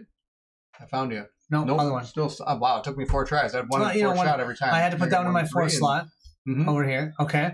And then why don't you jump back? I just shot and blew up this canister, and that means that... So they're going to take 4 damage, but they do have 1 shield. So they're going to take 3. I was hoping that they were going to suffer 4 damage. Sorry, I was drawing. Is this a co-op game? It is. It is a co-op game. But you could blow up barrels and hurt your friends. So if you want to do it that way. I mean, it's a co-opportunity for Barrett to hurt me. But more wanted than Kingdom Death and Madara? That's a great question. Yes. This is like the game I've always wanted. It has so many awesome things going for it. I love the way you can put the stickers on the cards to make them be more suited to the way that you have your character built. And I love that. I love the fact that you can all play different difficulties and things. Love it. Okay. I've got 4 movement. Yeah, co-op. Do you want to run somewhere? Well, I don't want you to get annihilated, but should I run back into this room and draw them out this way? It kind of seems like not a bad idea. How does the enemy activation work? The enemy is going to activate. Once that this has happened now, they're going to go on chaotic attack red. So that means the red side of the chaotic attack is going to happen. You don't know what that is, but I do know it's going to activate numbers 1 and 2. Of the red. Red. They're far away. Mm-hmm. So maybe I'll just go 1, 2. I'm just going to hide in this corner. Make him come and get me? Yeah, I know. Okay. Give it a shot. Then I'm going to go back to my board. Oh, yes, I can go back to your board. Then I'm going to spend 2 focus to get this back. Love it. That's awesome. And then that's not an action, right? Yeah, it's just once on my turn. Then I'm going to slide these 2 down for resting. And that's all she wrote for me. And then flip your token. Thank you. And then we decreased the time, so now we're down to 13. Down to 13? 13. And then mission check, we're not done. Enemy turn, so it's red. Oh, I think I played this one before. I blew up all the barrels. I was generally within range of the damage. It was an interesting plan. He was in range of his own damage? Is that what he's saying? So yeah, that's fantastic. Wanted more than Nemesis Retaliation. Okay, come on. I want all the games. But yeah, they're just different. They're all different. This one is super, super. I love the I love this. Nemesis is such a great one-off experience, right? You're not going to play this at a con or something like that. But this one has this is a great campaign experience, right? Right. Okay. All right. So we're going to go and find our cards. So we have like I said, all these different cards that are going to activate our characters, right? Our bad guys, the baddies is what they call them. All right. So we're going to find chaotic attack. I found it. It says it's going to use chaotic attack, and it's going to be red. So we're going to flip this over. And we're going to start at the top. If the activated enemy is damaged, use the asterisk or the exclamation point instead. Not going to happen. How do you know which one is being activated? You're going to activate the one with the lowest initiative value. So the number 1 is our lowest initiative value out on the board. Oh, that's that little R with the arrow down? Okay. So last activated player. That's me. So it's going to go towards you, and it's going to move towards you. It's got 2 speeds, so it's going to go 1, 2, right? Okay. And then it's going to attack the nearest player. Well, it can't attack the nearest player because you're right there. 1, 2. It still can't attack you. All right, right there. When he can't attack you either. No. Yeah, which is awesome. Right. So that's good. There's no. Oh, wait a minute. Yeah, so we have to. Okay. Then the second lowest initiative is going to attack the nearest player. It can't do that because there's a big wall in the way. Well, and remember, he doesn't think that he's a character. He thinks he's just a janitor. So he's going to last activated player. So it's going to move again towards you. Okay. That's the deal, and he's done. Okay. And that's it. Now it's your next person. Only 2 people? But now remember, those guys are going to activate again at the end of somebody else's turn. Oh, so why don't you go and maybe take one of them out? They only have 2 health with 2 shield. So you just need I might be able to take them out. You just need to pot shot one of them. I will say they do attack for 3 damage, though. So we have to try to figure out how we're going to get them. Are they direct damage? No variable? If it says 3 damage, they're going to deal 3 damage. Correct. 3 damage. It's just to us. We still get to use our shields against it. It has 2 movement, 2 shields, 2 health, and 1 range. So they have to be in melee range. They have to be adjacent to you. That's the deal. All right. So I've got like my vibro axe here, which is kind of neat. Deals 4 damage to adjacent enemy. If the enemy is overkilled by 1 or more, you may move 3. Right? That's pretty good. I've also got my Leviathan Blade, where I can deal 2 damage to 2 characters in a straight line within 2 spaces. That sounds pretty good, right? Deal 2 damage to 2 characters in a straight line. You roll 1 die. Remember, they have 2 shields. So if you can get a +2 on that, you can kill both of them. I can kill both of them. That sounds pretty good, right? But you got to move into the straight line first. Right. So now the thing is, I got to move first. So we're going to do our basic move card. Now, he doesn't get anything extra about this. What's this? Unstoppable Advance. Let's see what this does. Move 2. You may move through into a space with an enemy. If you can move that enemy into a free adjacent space from its position, deal 1 unavoidable damage that goes through shields to any enemy you move. Well, that sounds pretty good too, doesn't it? So maybe do that first, and then go through them, right? And then shoot them both? I think that's a good idea. So we're going to do that instead. Dude! That's going to be our plan. Now, notice he doesn't have any ways to boost this yet. But as the game goes forward, I might find a way to be able to boost that, right? All right, so we're going to go up here, put it in our 2 slot, just like that. I'm going to roll 1 die. When you have 1 or more, so you actually want to maybe take a damage card, because you get to do something. Yeah, I'm going to do something. But that's okay. It only helps my basic actions, and so I still don't want the damage cards. Yeah. And I got 2 movements. That's actually fantastic. Because now I got 4 movement. That's amazing. Been watching preseason football. But don't understand why people get excited about these games. Winning a preseason game is like winning 6 cents in the lot. Yes, I totally agree. 100%. That's why I don't even watch them. I watch them. All right. Well, you watch everything. I do. Football. So I can move 4 spaces, right?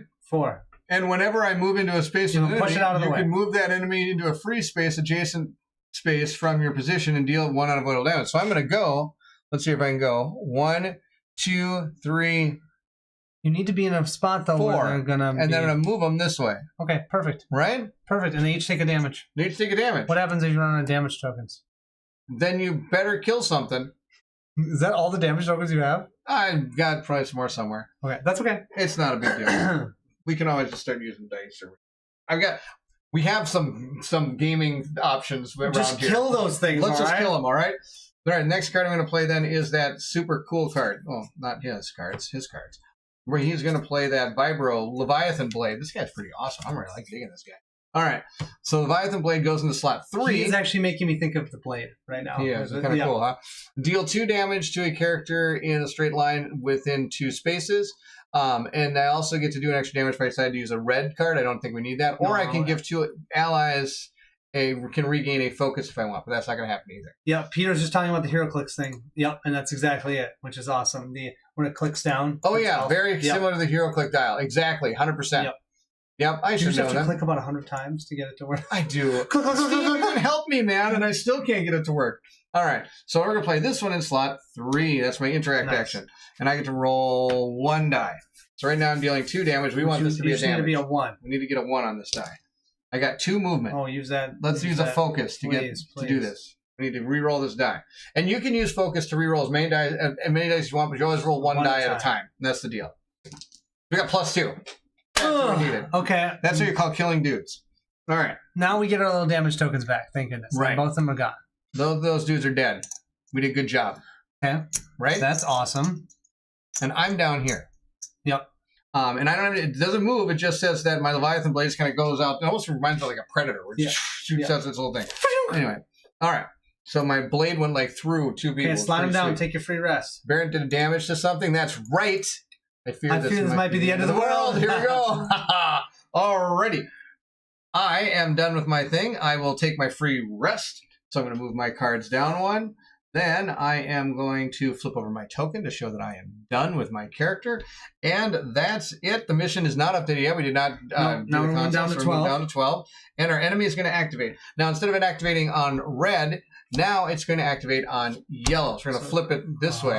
And now we have, if the activated enemy is damaged, use that instead. That's not going to happen. Lowest yellow. Well, yeah, the lowest yellow is, no, it's not. It's not damaged. One is undamaged. It's undamaged. So it is going to move towards the nearest player. How does it count nearest? 1, 2, 3? Yep. 1, 2, 3, 4. So it's going to be you. 1, 2, let's see. Give it 4 to you, 3 to me? Yeah. Okay, and yes. And also, the other things you want to think about the only weird things about the way they activate, because they always have to have like a protocol so that they would get away from any weird things, right? Orthogonally is kind of almost always the protocol. So if you had like a person here and here, and it told you to go towards the nearest person, it would go towards the orthogonal person. If you had a person here and here, now you don't have an orthogonal person, but you have the same spaces, then you'd go towards the last activated. And if neither one of the last activated, then we would get to decide. I like north and west. So we don't have any orthogonal issues here or anything like that. So we just going to go 1, 2, 3. Now, what does it range have? 1. Range 1. It attacks for 2 damage. Attacks for 2 damage, and that's the deal. So I'm going to take 2 damage. They don't roll dice. Some of them do. You do get enemies. Some of these cards will make you roll dice, but this one does not roll dice. So I'm just going to take 2. I'm going to take 2 shields. Okay. That's the deal. You didn't need those anyways. No. Who needs shields? Okay. What happens when you go down to 0? Do you take a damage for each damage over it? So let's say they deal you 3 damage. Would you right now take 1 to lose your last shield and then draw 2 damage cards? Or would you just draw... I think it's just 1 damage card. So if they did 8 damage to you, you would just draw 1 damage card? Yes, I believe so. Let me just make sure I get that right.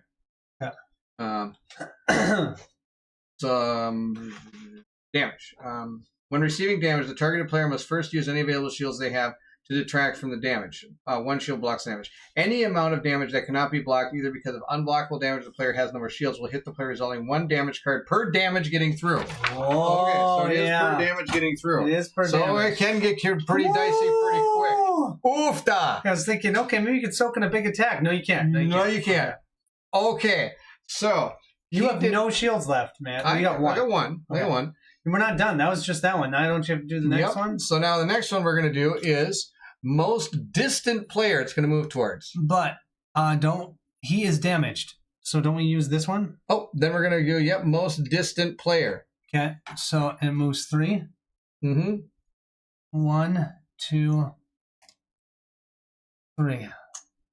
So it's still next to you. Yep, I would say it is. So that's going to damage all characters. What does that mean? Even so, if you had more, it's not. It's all characters. Yeah, it's going to hit everybody because characters do equal enemies. I believe. Let's make sure. Because if that's the case, he's going to almost kill this guy. I love it. Characters used to describe both players and enemies. Because remember, they're doing chaotic attack. They're not really caring what they're actually attacking. That's the deal. Okay, so they're going to hit my Androlite for 2. Do I have any way to stop any of these Well, I got a wrong movement. What did I move? Let's see here. Couldn't it move diagonal for its first move? Oh, did we do something wrong over here? 1, 2. Okay, I think that's what he's saying. Oops. Oh, and it has 3 movement. Well, isn't that where we moved it to? Yeah, but I think you went 1, 2, 3. Yeah, I could have gone diagonal. 1, 2. Yes, correct. Thank you. Sorry. Yep. Bringing the one spot closer to the player. It will stop as soon as it's able to get into its what do you call it? Attack range. If that makes sense. Okay. Shields are for chumps. That is correct. Shields are for chumps. So I just soaked a 2 attacks, so I have no shields left. You also have no shields. All right. No, I actually have 0. You have 1 left. I have 1 left. So these guys. And this guy takes 2 damage. Oh, he takes 2 damage. Which is awesome. How many does he got? He's got 5 health, so he's got 1 health left. Okay, 1 health left. All right. Now it is your turn. Okay. I just run, and then will enemies activate after my turn, even though I'm not considered a... Correct. After every turn, the enemies are going to activate, even though you're not considered an enemy or like you're not part of the. So should we have been smart and activated the 2 characters that didn't activate the enemies first, and then our 2 that did activate the enemies? Does that make sense? So we'd only have those 2 before we'd reactivate. Okay. So for an example, if I had understood how the enemies would have worked, I would have recommended that both the stealth people would have activated first. Then we would go, because we could go again to try and clear out these enemies and not get attacked while we're sitting there, while she just oodle doodles down the way. This is called learning. Okay, I'm fine with it. I just wanted to make sure that you agree that that's what we probably should have done. Network, I'm kind of confused to what you're saying about the movement. We had yellow 1 was right here, I believe. And so we moved him 1, 2 towards my character here. And it does say that he is going to go towards the nearest player. Oh, he's just saying he did not know it stopped at attack. Oh, yes. Sorry. Okay. Yes. But yes, if it didn't do that, it could have gone here. Yes, correct. Yes. Matthew's on fire tonight. See? You need to learn. What do I need to learn? You need to learn. What do I need to learn? Everything. I am learning everything. That's the deal. I don't know if I really want to do. I think I'm just gonna. I think I got to catch up to you. I think you do the biggest move you got, man. Okay, jetpack, man. Yeah, jetpack it. It's a 3. Roll 1 die. Yep. Oh, wow. Look at that. Okay, now I do want to explain this because this is another interesting thing that's just come up. So this says jump over objects or empty spaces for 5 movement. You cannot jump over walls or closed doors. But you got 2 movements. Now you can move 7. But only 5 of that is your actual jetpack. You know what I mean? Sense. So like 2 is like you run in and then jetpack in. That's and cool. things like that. So 1, 2, and then 1, 2. Sorry. 1, 2, and then 1, 2, 3, 4. Basically, I'm just right next to the door. Yes. Now, if you want to interact with the door, remember, that's going to turn us into the bad guys. I know. Are we ready for that? Do you want to do that? That means these 2 guys are going to come at us. I thought the lowest... Oh, the low... 3, 4 is actually the lowest. Yep, it's our lowest now because I killed 1 and 2. Typical. Yeah. So if you wanted, you could maybe shoot one of them or just wait, or you could just do a rest. I can deal 3 damage, and I can roll 2 dice within range 3. So you could back up and choose not to go all that way. 1, 2, 3. Because if I shoot this one and maybe take it out, then I'm only dealing with 1 of them. You can start getting in the door and dealing with that guy. Yeah, I think that's not a bad idea. Okay, they're both 3s. Why am I such a idiot? Oh, well, I haven't learned the... I haven't learned. It's kind of like when we first started trying to figure out battle flow, right? Oh my gosh. Okay, now you get to roll 2 dice. Yep. So I just need a 1 on one of these. There it is. And you get 2 more speed. Okay. So that'll be enough to kill 1. So you did 4 damage? Yep, 4. Okay, which one do you want to kill? The closer one. I don't know why it matters. Does it matter? No. They're both equally going to be close. Yep. We'll put them right there. Okay. And then I can move. And he killed him because he has 2 health, 2 shields. The 2 shields are going to soak up 2 of it, and 2 are going to go through. And I'll go ahead and move back 1 more here. Or, yeah. And I just want to also make sure that you understand that being adjacent to that door is any kind of thing within a 6 square. Yep. Does that make sense? Yeah. Diagonally works. Diagonally works when it comes to doors. Okay. Slide these down. Yep. Now we are considered an enemy too. We are all enemies. We're all enemies. Maybe that wasn't a good idea. All right. Flip your token. Go down to 11. Yep. Okay, and now we've all flipped. So can't we unflip? Not yet. Now we're going to activate the enemies. Okay. So again, we're going to flip our card. And like I said, now we kind of get an idea of what they're going to do because we've seen them in action a little bit. Yep. And so now we kind of know what they're going to do. Okay. So if the activated enemy has been damaged, use the exclamation point. So the lowest one is 3. Yep. No. He has not been damaged. No. So it's just going to attack the nearest player. Last activated player is going to move towards. That was you. 1, 2.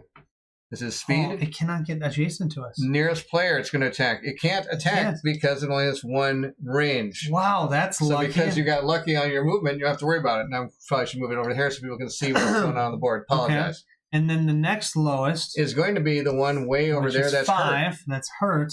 So he's going to go down to here and move towards the last activated He's going to run away? And then hit all characters. So, yep, he's going to move 2 spaces towards you. Oh, he was 4. 1, 2, 3, 4. Just right there? Yep. Okay. And attacks all characters. Even this guy? I guess so.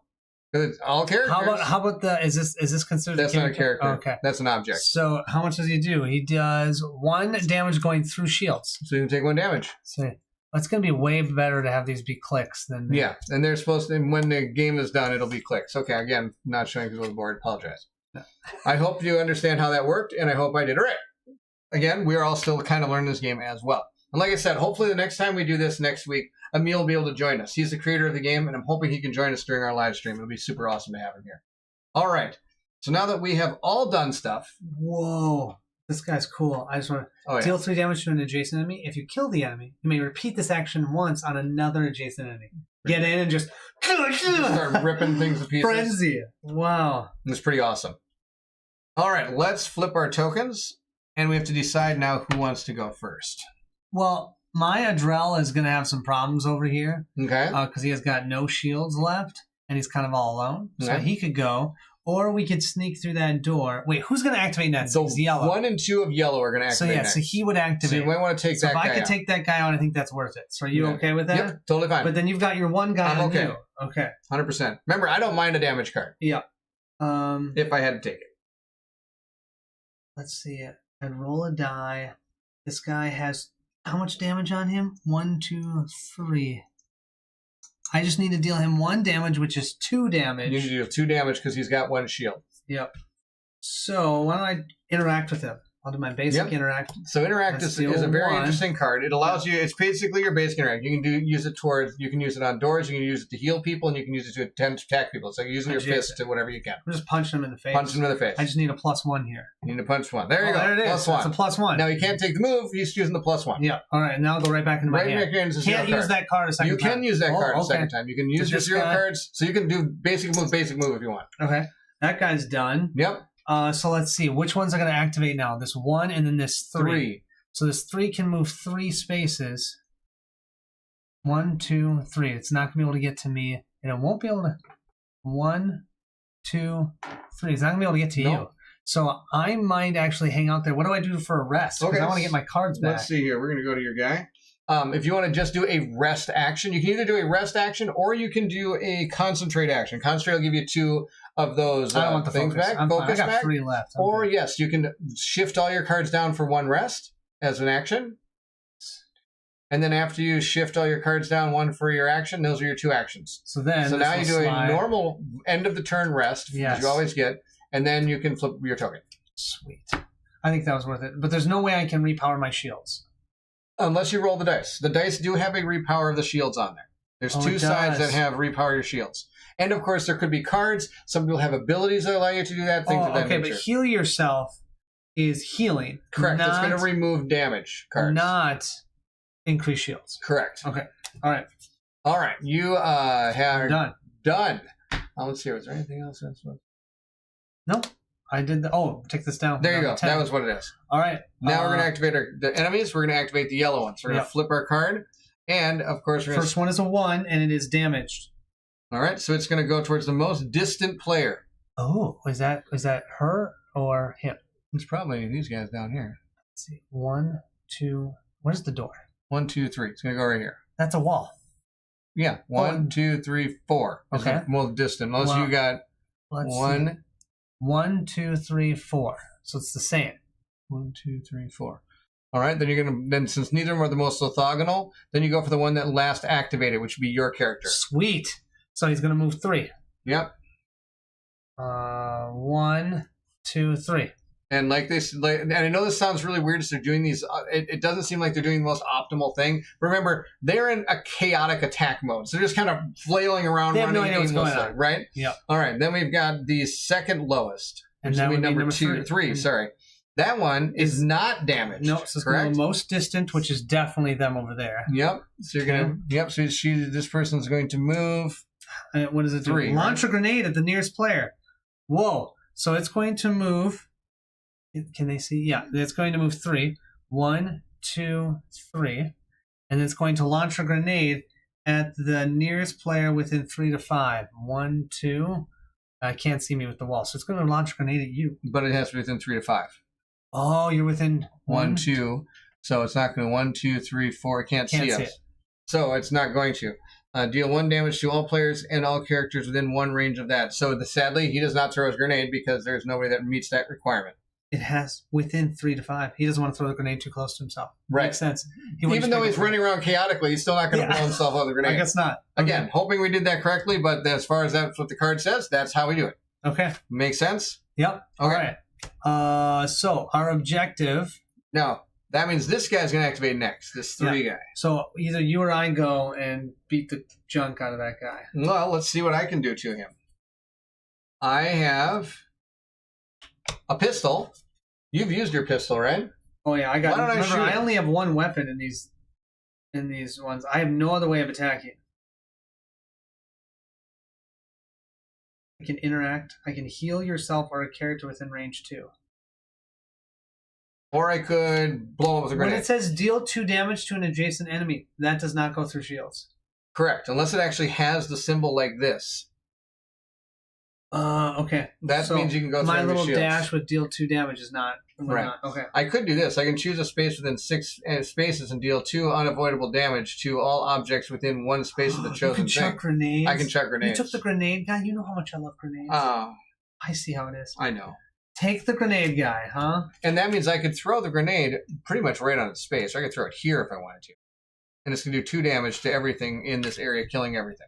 I don't see why that would be, unless you are wanting to do that on him. Oh, that's a really good. Well, he has 5 health and he has no shields. Oh, that goes through shields, what you're doing? Yeah, this guy has no shields. Oh, yeah. Then throw it at the other guy. This guy has 2 shields and 2 health. Yeah. Right? Should I blow him up? Blow him up. All right. Smithereens. So I'm just going to play that card. I roll 1 die. And if you notice, none of these are the ones in parentheses. So all I'm looking for is potentially getting a shield. Or something of that you're nature. at full shield. Yes. Yeah. So in this case, I didn't really do anything. And for anybody who's wondering, which we haven't really talked about, there is no bad roll on this, really. Which is awesome. There's 2 that get you back shields. 1 is either with a +1 or a regular just get a shield back. There's 2 that give you movement, either a double move or a movement +1. And that's, again, you can choose. And the other one is a +1, and the other one is a straight +2. So there's always something good on these dice. I love the die. The die is amazing. Great. I think and I love the fact that it's not only, you're not banking on that die roll. That's just almost sometimes extra. Yeah. You know what I mean? Hey, extra 2 movement. But you can bank on it if you all of a sudden need it to run. Yes. You'd be like, I really need a 2. Or I really need a +1 so I can get there. You know? Yes. 100%. I think that's cool. So I'm going to play this in my 4 slot. There which it goes is. right there. All right. So that is blowing this dude to Kingdom Come. He is dead because it does 2 damage that ignores shields, and he is super dead. Hopefully he didn't have Right? any kids. Yeah, exactly. On my next action now, I am going to interact with that door. Okay, so just calling it out there quick. We're activating red next. Yes, but You interact with that door, that red guy is going to be able to come right in and smack us. oh, because we killed through Yeah. 1, 2, Do you 3, wanna- and 4. Do you want to do a rest? I think I might do a rest then. But again, do we have enough Running out time? of time. Yeah. What does he do? He only hits 1 damage. Yeah, it's only 1 damage card. I'm not too worried about it. Deal with it. Okay. Unlock it, man. Now, of course, I was going to use this card because it was going to be awesome. But then I realized I didn't have a place to put it. Oh, so you can't even put it anywhere. So I can't put it anywhere because I have a 3. I can't even put it Wait, up can to you a 4. power it down? Nope, you can never power a card down. I would have to rest. There was a thing. There's the one of like the ability. Oh, I see. Yes, one of these things. No, there's not. Okay. There's not one for this. Instead, I could just use my interact action. It's okay. It's not going to be nearly as And good. it's actually not only going to be a too 1. bad. You have to get 3 Cut of a to thing. HR calling. What's his name? Cut to HR calling his home to inform his wife and kids of his brutal death. Oh my, it's fun. I know. I'm sorry. I randomly have connections with the people that we're killing. I'm like, what if they had kids? What if their wife is sitting at home wondering where they are, and we blew them up with a freaking grenade? That's pretty funny. It almost sounds like you watch too much Robot Chicken, because they have like little skits like that about the guy like Stormtrooper 6 gets shot or something. Then the mom's at home like baking a cake, like, and the kid comes like, well, when's Dad coming home? Oh, I don't know. He's working the Death Star right now, and like stuff like this in Robot Chicken. It's pretty funny. It's pretty funny. Yeah. Anyways, okay, they're human too. Yeah. I think maybe are they human? They're species that are living too. So I get to use 2 dice because I do have that thing still activated. I get to use +1 dice for your thing that's still activated. Yeah, I've got my proton power bank, which both of your basic actions have +1 dice. Now, the interesting thing is, like, even though I'm using the action on this, you don't get to keep rolling the dice and stuff for this. You'll only roll the dice when you play that particular power bank card. Does that make sense? No. It's pretty obvious, but it's actually in the rules. It says, like, if you do use anything on the status cards that keep on activate, like, that are always, it's almost like a passive. That's always happening. Ability. You don't get to roll the dice or use any of the powers on the bottom. Oh, you can't boost them in anything. That makes sense. That makes sense. Okay. So I'm going to use my basic interact card. Allow me to roll 2 dice, so I'm already interacting Normally with it's the 1, door. but it's power boosted. Correct. So I get to roll 2, and I got a +1 and a shield. I don't need the shield, so hopefully it isn't bring your kids to work day. When Colin and Bear brutally murder their dads in self-defense. That's right. There we go. Oh gosh, you guys! I'm just imagining. It's funny because my son, who just recently turned 9, was asking me about where I work, and he was like, "Did I come to work with you?" And I said, "Yeah." Back when they actually did bring your kids to work day, you came in and you pretended to work on my boss's computer.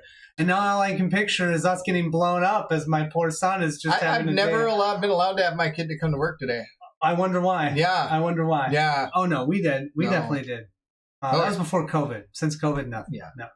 I'm going to no camaraderie anymore. I'm going to use my focus to re-roll this die. And I got 2. Okay. All right. So I'm going to use those as actual +1s. So I get to do 3 interacts.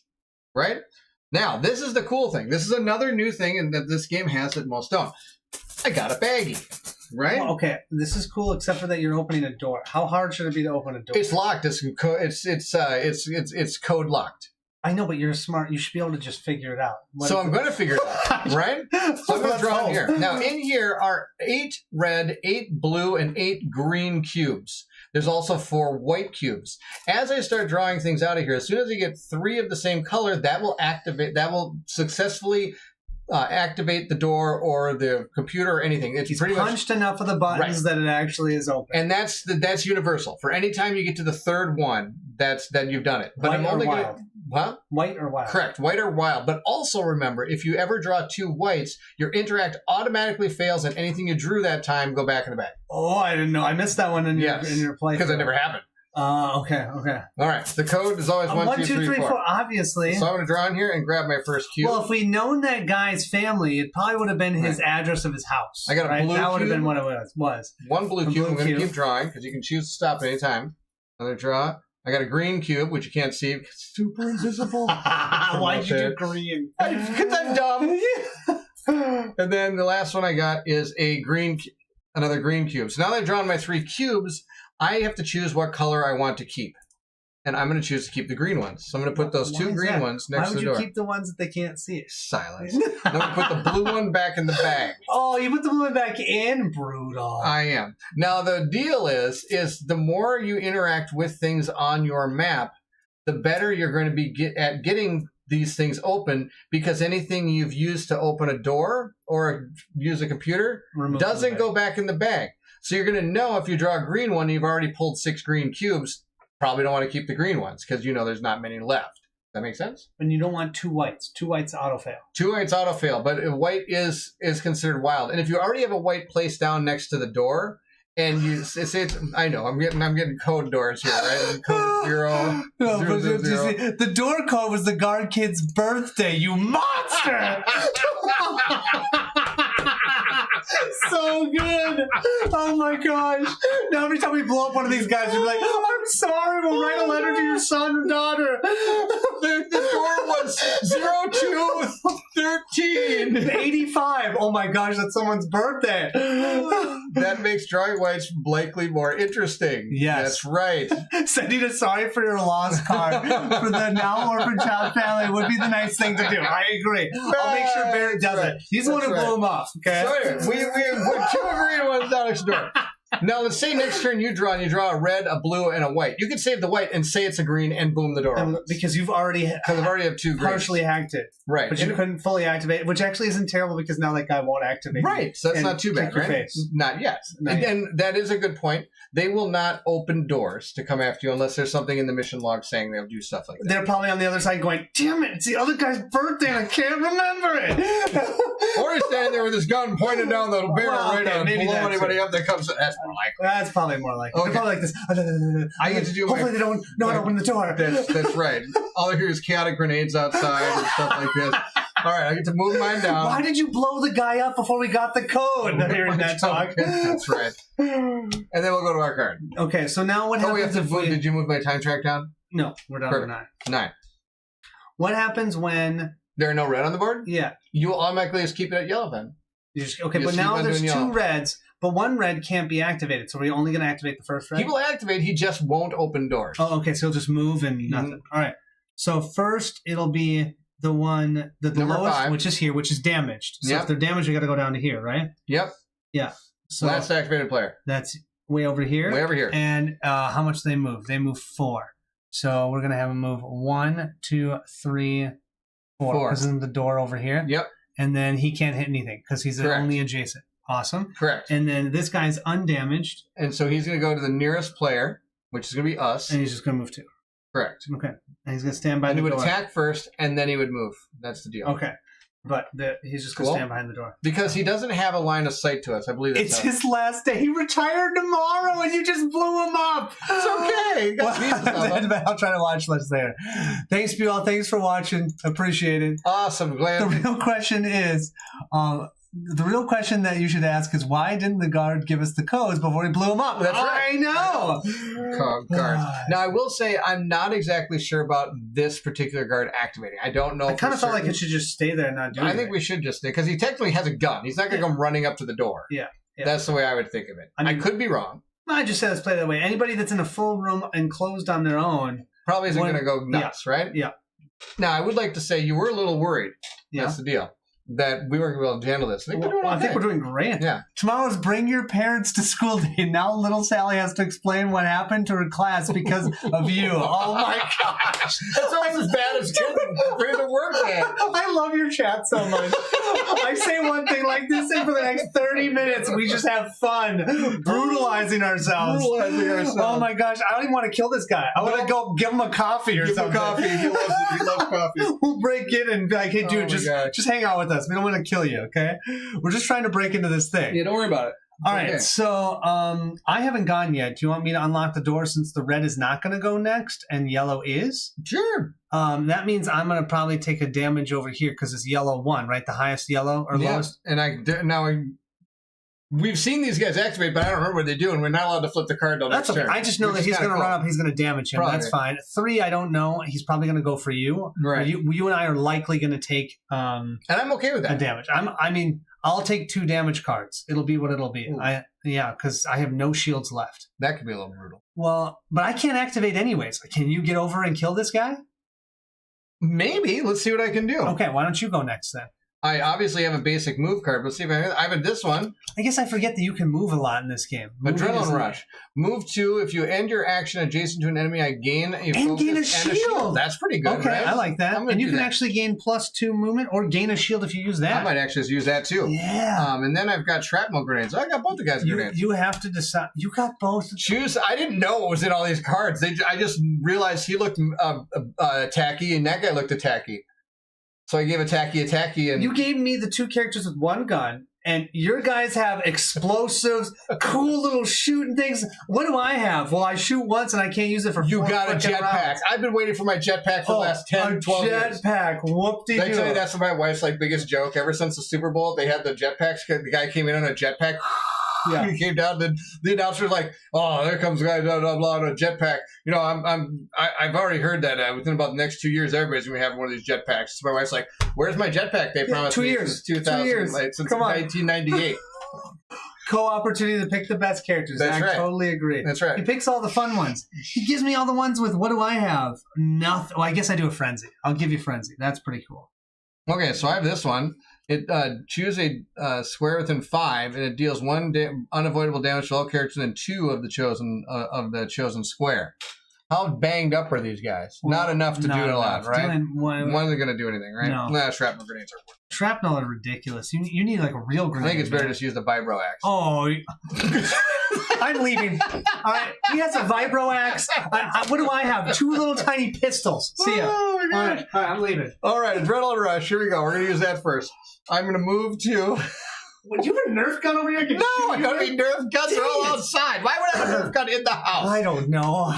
Man. Oh, I don't get to roll any dice. Yeah, no rolling. Two. You could get +2 movement if you used your blue. I might do that. Because I still can't believe you. Oh, my vibro axe does 4 to an adjacent enemy, and if the enemy is overkilled by 1 or more, you can move 3. Oh, it's only move 3. I was going to say if it's like, damn it, that'd be great. Well, I'm just gonna run over there and get this guy. I'm gonna use boring. I have 1 cool card, my Settle Frenzy card. down. Here, I have grenades. Oh wait, I guess I could just use this vibro. What? And you give me nothing. We're gonna switch. I'm next switching stream. my characters. Next stream. I'm picking some of my own next time. I want to look at those cards. That's right. That's right. There are 16 different characters you can be. Hit and miss is now kill and run. That's about it. Oh my gosh, it's totally what it is. All right. I'm going to play my Adrenaline Run. Now notice I don't have my 1 slot open, so I have to play this as far away as possible as I can possibly get here. I'm going to put it in 4. I have a plan. Seeing Baron's plans. Yeah. So I am going to spend my yellow token. They can't see you. No, we can't. To gain my shield. I want my shield back. Don't you want the +2 movement? Did No, you say you were don't you need don't. Okay. I'm going to use that. Now, I get this back when you go to the next mission, but I don't get them back now unless you have a power. Oh, okay. I don't do anything cool. I only get all my cool stuff on my cards back. That's only if I have a cool thing in that spot, which I do. And a couple You do. All right. So I'm going to gain a shield. Okay. Then I'm going to move 2. Now, I don't get to roll any dice, so it's just 2. Now, if I had something that gave me the ability to roll dice, like named ability... by the children of their victims. Oh, boy. I love your chat. I have a plan. Famous last words. Famous last words. Here we go. I get to move 2. I'm going to move 1, 2, so I'm adjacent to that guy. And guy. the canister. Why don't you blow up the canister and hurt yourself? I'm going to gain 1 focus, and I'm going to gain a shield, so I'm back to full power. Nice. Which is sweetness. And now, for my second action, I'm going to play my vibro axe. Deal 4 damage. Does that just straight up kill this guy? No, it doesn't.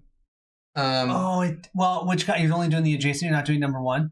You couldn't get closer because that would kill number 1. You could have, on your other card, you could have spent the thing to get +2 movement. I know, but I'm thinking. Okay. To adjacent enemy, if the enemy is overkilled by 1 or more, you may move 3. Now I'm going to do 4 damage. Because you're not going to kill it. But I could use a green to roll a die. Oh, then all you need is a 1. Yeah, just a 1, right? All right. Let's give it a shot. I like it. Then you just kill it. Straight up kill it. I like straight up kill it. And that's going to go in 3. So you like my plan? Your plan was golden. Now, if you notice, I'm full up on cards, though. So I can't really play anything except what for my happens zeros. When you take a damage card? Oh, yeah, those things will pop in. They'll pop back into my hand. If I take a damage, it'll pop back whatever it is. Okay. It's okay. You'll get one of those back at the end of this turn. So now I get to roll 1 die because I used this particular personality token. All right, let's see what I get. I got a +2. Oh, that meant you overkilled it. That means you overkilled it. I did overkill it by 1. You want to show the board? Let's show the board. Snag 'em off. There you go. Vibro whatever that Vibro he has. axed him. Vibro axe. I want a vibro axe. Baron has a vibro axe, a sniper rifle, some grenades, a lightsaber, a sword of omens from Thundercats, a tank, 3 rockets, and a Death Star. And what is calling and out? Some guy named Earl calling 1 gun and it's jammed. So good. Oh my god. It was that guy's first day too. Oh, it was that guy's first day too. Everyone's having the first day. Oh my, I gotta take the sweatshirt off. I'm laughing so freaking hard. Oh my gosh, this is awesome. amazing. Oh, I get to move, right? Oh, you get to move up to 3. If you overkill him by 1 or more damage, I can move 3 spaces. Should I move in here and help you? 1, 2, 3. I'll go over there and get ready to kill those guys now. One of them's gonna. Maybe I go here and maybe it'll attack me. Because I got all my shields back. You got your shields right? all the way back up. Yeah. But then you might get attacked by both of them. That's okay. They only do 2 damage each. Oh, okay. And I'll take 1 damage card. Which That'd be good. Get my cards back. Well, you like damage cards because they do something beneficial for you, right? Yeah. It makes you finally got a job to pay for his kid's cancer treatment. Oh my gosh! Oh my It just keeps going, man. Oh my gosh! Oh, do you want to kill one of these guys? No, I don't. Where's the coffee? Let's give them presents or something. Why don't we all give them like 50,000 credits? Some Nerf guns. Tell them to go home early. Oh my gosh, this is amazing. All right. Flip your activation token. Oh, flip activation token. Decrease this. We're down to 8. Yep. Mission check. We're not done. Enemy flip. Enemy flip. I do absolutely love the enemy flip. I think that's cool with the yellow-red. So if the activated enemy is damaged, use they're both damaged. They're both damaged. Most distant player for the first one. Oh my gosh, it's way over there. So 1, 2, 3, and it's not going to deal damage to anything. Yep. And 4 is also damaged to the most distant player. 1, 2, 3. Right here, right there. Well, they're just going to run away from us. Over there. Okay, those poor guys. Oh, and that's actually going to deal a damage to this guy. Oh. And it attacks for 2, so it does 1 damage to this guy. Yep. Oh my gosh, they're hurting each other. Look at us, we're making them hurt each other. They're like, get out of the way, get out of the way. Get out of the way, run, let's go over there. Not back over here. Oh my gosh. All right, the only one left to activate. I hope they have a temp agency on speed dial. This poor place, no good. The kids, what's this? Kids Make a Wish was for his dad to get a job at his facility. This is just so bad. Poor guys. Well, look at the person. We're letting them hurt themselves now. Now they're attacking each other. We can't even stop them. We're like, slow down. Don't worry. Oh, I forget. I got my free rest action here. Oh my gosh, this game's amazing. Oh I'm gonna love this game even more now, just because I'm gonna remember this every time we play. Oh my god! All right, so I think we know what I'm gonna do with what's her name. Yep, you're gonna use your sniper rifle. She's gonna no, she has to interact. She's right? got good interact. Yeah, but I have to put it in my 4 slot. Oh, you do? Yeah. Is that not a good idea? Well, we might as well. What do you mean? Exactly. Yeah. That's kind of what I feel like. Although it's going to take a while for it to come back. Is it better for me to keep that for the computer? What number is it?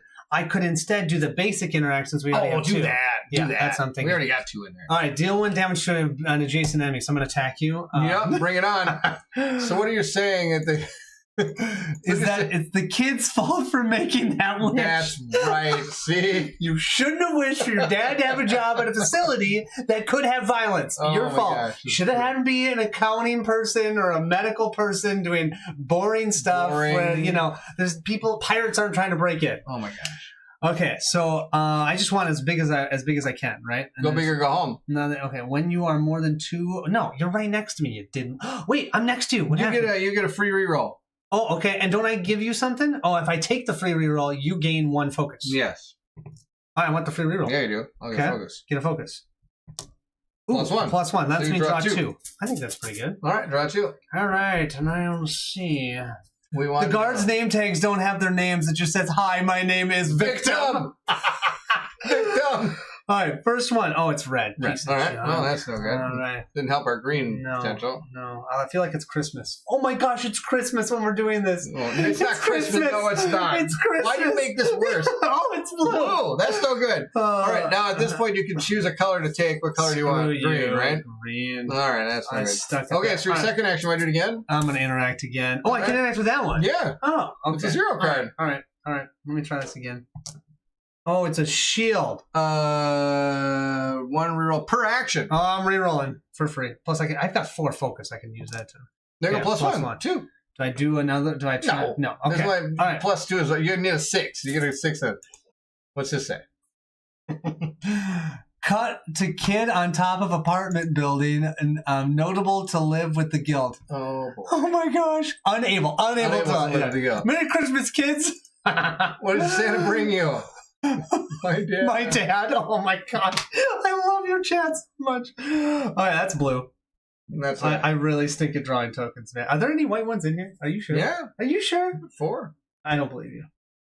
And it's wow. I am the worst interactor ever. Oh, there are definitely white ones in there. I see them.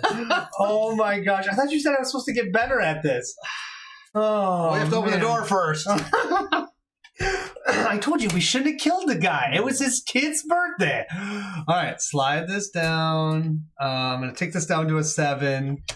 Flip this over. Interestingly, I think these guys are all going to start running around again aimlessly. Well, so it's red. It's just the one guy. Activated player. Oh, that's red. That's right here. That's right there. There's so only he's going one. to come running in for force 4, and he has 6 range. So he's going to go 1 to right here, and then he can see you. Would he get into maximum range? No, he doesn't get into max range. There, unless the card would state something about how it'd want to try to get his max range. Now, would it attack? It says all characters, so would it attack both of us? Yep. Would it attack anything within range 6? Would it attack his own characters within range 6? I don't see why not. What does he do? He does 1 through shield, so we're each going to take a damage card. Because that's the way I look at it. All characters, right? Yeah. And his range is 6. 6. So he's going to flat up kill this guy because he only had 1 health left. So he's dead. That guy's dead. And he's going to take 1. And so this guy now has 1 health from being dead. Yes. So, I mean, I wasn't expecting these guys to kill each other. I didn't either. But we do each take a damage. Okay, so here's mine. When drawn, lose 1 focus. Yep. Okay, and then put this card on 2. Let me see if I can get to you over there. There you go. Which will give me my pistol back. Yep. That's actually nice. Thanks to the pistol. What? Are we playing on hard? No. No. Okay. All right. Not playing on hard yet. No. Mine says when drawn, same thing, I think, right? Well, except for yours is on 1. I'm on 1. Okay. Yeah. Lose 1 focus and put it on 1. I'm on 1, lose a focus. Oh, that's no good. I don't like lose a focus. I like my focus. There we go. Okay. All right. Now, we don't do the other one because he's still standing in the door. That's the way I would think of it. Yeah. Now we flip our tokens. Anybody can activate. I think that, I think at this point. You got your gun back, right? Yeah. You want me to shoot him? Why not? Okay. Well, yellow's going to activate next. Do you want to take out the last yellow one? Or no, because then the red's going to activate over and over again. We should, we should shoot it. We should shoot it. All right. Deal 3 damage. I'm going to roll 2 dice. There you go. Look at how boring my attack card is. Do you remember his? Oh, yeah. Okay. Do this attack. If I do something, move 3 spaces after. If I overkill. What's mine? Deal 3 damage to enemy within range 3. Yours is potentially deals like 7 damage or something. 3, 4, 5, 6, 7. That's actually true. Yeah. Yeah, but this way, the bring your kid to work day is so much more fun. Oh, Steve. It's been time for me to head off. Thank you for the wonderful live play. Thank you so much for joining. It's awesome. Make sure to don't kill any dads, okay? Yeah. Don't kill any dads. Yeah. All right, we'll roll these up. Ooh, a +1 shield. You need a shield. You don't need a shield. Well, let's see. So I would deal 4 damage. Is that enough? No. What? It only needs 1 hit. Oh, I'm sorry. It's got a whole bunch of damage. I was going to say it's got 4 damage on it. Already. It's dead. Super dead. You need to roll and 1 dice. shield, I'm good. You got a speed, but you don't get your movement. What am I going to run into? Yeah. All right, my second action then. You're going to interact this time? Basic? All right. Or do you think I do the... Nope, I think you're good. Yeah, okay. Free reroll because you reroll for me and I get a focus back. Okay. 2. Where's that stupid bag? You on your playthrough, you did a much better. I know, it was amazing. I tell you. All right, first one. Oh, that doesn't feel white. Let me go over it. Oh, this one feels white over here. All right, here's the first one. Oh, it's a green one though. That's good. Oh, they can't see it. All right, I unlocked the door. You can choose to stop drawing. Why would I not keep drawing? Yeah, exactly. Okay, put that back in my hand. So this door is open. I'll remove that. Okay. And then that's my second activation. Okay. So then I'm going to rest. My jetpack's going to come back in my hand. These are going to slide down. This is going to be ticked down to 6. And now we're going to flip over to yellow. And there's only 1 yellow left. So he's going to most distant player. 1, 2. Oh, sorry, 1, 2, 3, 4. Or 1, 2, 3, 4. So then it's most recently activated. Most recently activated. 1, 2. No, it was like 2 or something. It only was 3. 1, 2, 3. Not close enough to get me. Okay. Awesome. Done. Okay. All right. So now it is. Now we can move these cubes away, right? Yes. But they stay out. Mm-hmm. So we don't want to go for green. Okay. Now. Let me go in there and kill him? Well, either kill him or you can go and do the computer if you think you can. I could use a. Let's see if I got movement. I have a basic move, or I've got my tail. Oh, she activated. I need to flip But if I can't use the tail. The reason I can't use the tail is because if I want to do anything else, it's not going to happen. Well, so you need to do a 0 and then something else, right? Basic move. Is there any way to heal people by moving their cards down? No, healing. I have a rest. I can do a rest action. Oh, okay. Or I have a heal card. But that'll heal. Yeah, you can heal these Got injuries. it. Yes. Got it. Okay. So I'm going to use a basic action. I do have my power bank still in effect, so I get to roll 2 dice instead of 1. Let's see how I do here. I got lots of movement. I'm pretty excited about that. We're going to use that. So I can move 1, 2, 3, 4. 4 movement, man. So I got 1, They can't 2, 3. Awesome. Gosh, I love myself. See if I make it even cooler. Look at this. Oh, there we go. There you go. 1, 2, 3 if I want to. P.S. This is the computer that we're trying to hack. Yes, it's Why right don't you there. hack it? Because once you hack it, we get to move to the next part of the story. That's what I figured. I'm going to do that. I've got my hacking tool. Check this thing out. 3. Interact with an object for 1. I can roll 3 dice. Now, if I want to, I can use some of my things. Deal 2 to an adjacent enemy. That's not helpful. Oh, I could actually have stopped myself right there. Yeah. Right? It has no shield, so 2 damage to go through. I think that's good. We're going to spend one of my personality tokens to use this. Deal 2 damage. You got to use the right one, adjacent. though. That wasn't the red one. Yeah, it was a red one. No. I got 2 reds, a yellow, and a blue. I'm sorry. I thought you pulled it from here. It probably fell over. They probably did. Yeah, from rolling dice. So we're going to get rid of that. And I'm going to put this into my slot 4 here, sadly, even though it's a 3, because everything else is filled up. Okay. And I roll 3 dice. Right? I got 2 shields and 2 moving. That's fantastic. That's not good at all. No. I'm going to use a focus. Definitely use a focus. I'm going to use it on one of my shields. I got +1. I'm going to use another focus. I'll do things next to you so you can get your focus back. And I got +1. Okay. All right. So I get to a total of 3. Yeah, that's not great. Right? Yeah. Better than nothing. You got my bag? There's a bag. Can you do a little better than me? That's my plan. That's my plan. All right, let's see what my first cube is. My first cube is... I don't want Why green? Why green, man? Wait, where'd the other 3 green I put them way over there. Oh, I was going to say, I hope I didn't put them back in the bag. Oh, boy. Oh. Okay, red one? No, a white. White. How about green again? Are we doing 2 greens? I'm going to do 2 greens, I think, even though we... Really? I think we already... Well, we only need 1 green, I guess. So. And we might get a white in there. Oh, yeah, that's a good point. Are you sure there's any white in there? I can see them. It's so bad. Okay. Right. And that's my turn. So we're going to turn my thing. I'm going to rest once. So I'm going to move all these, which means the damage card gets discarded. I'll put and I move these down. There we go. Okay.